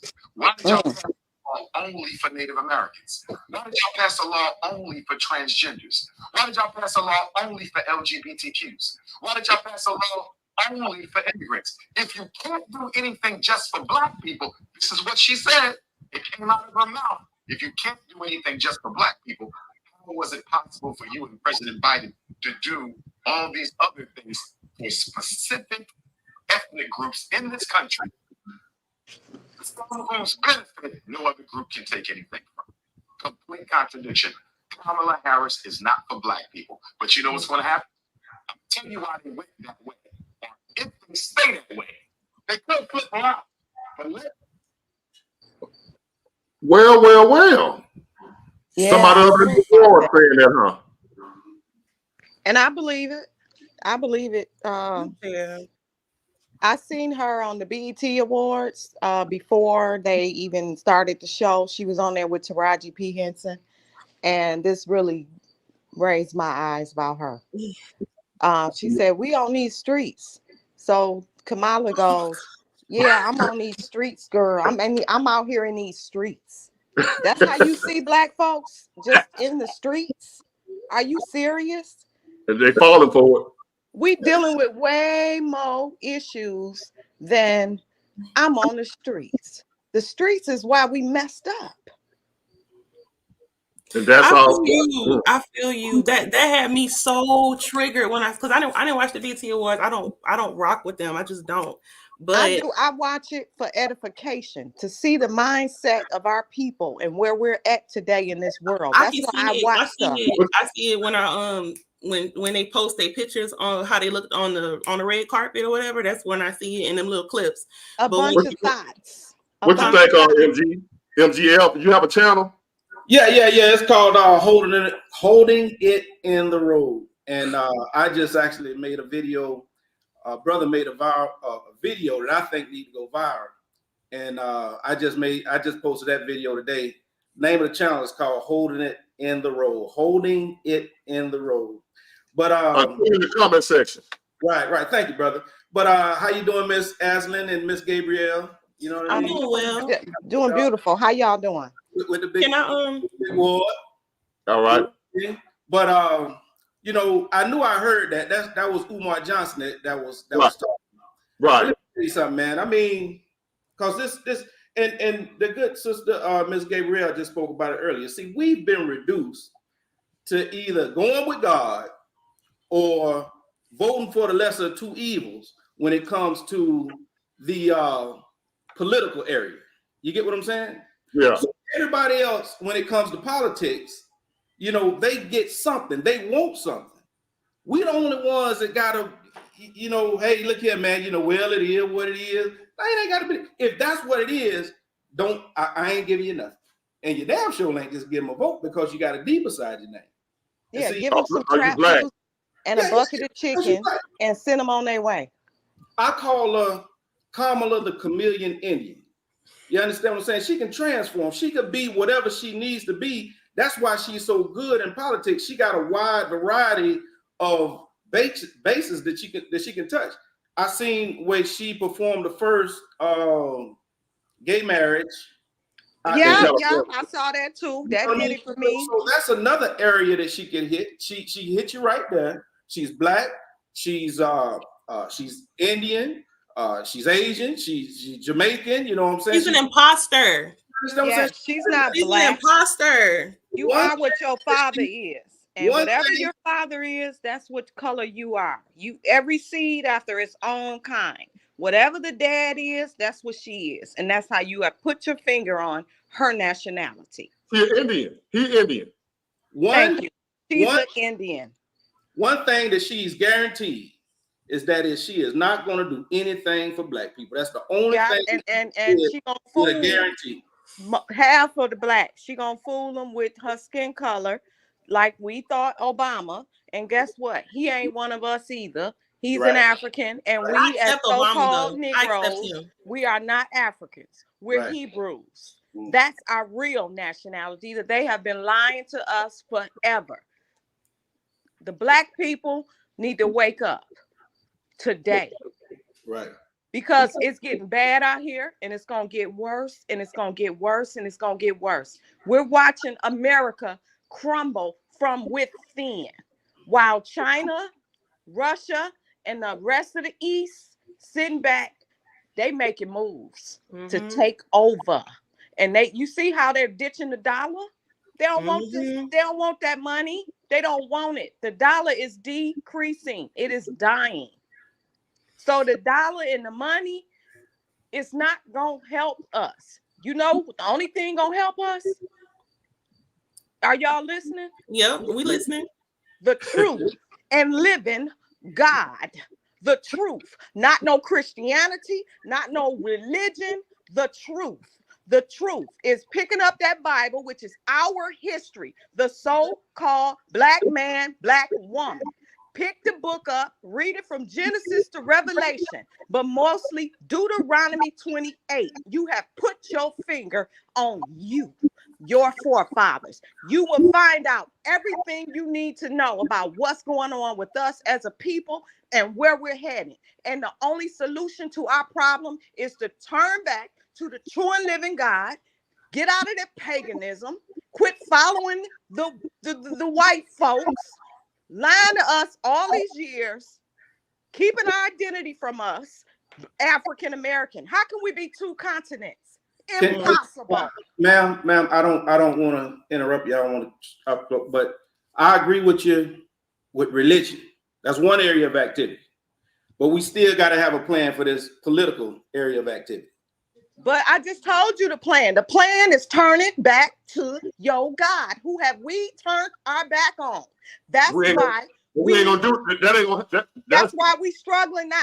Listen, don't knock it until you try it. Open the book up. Everything there. History, political, all of it in there. Even how the Lord, when he come back, he gonna take this earth by force. And he gonna rule and reign on this earth, clean it up for 1,000 years. And he gonna set the kingdom up. Man, time is running out.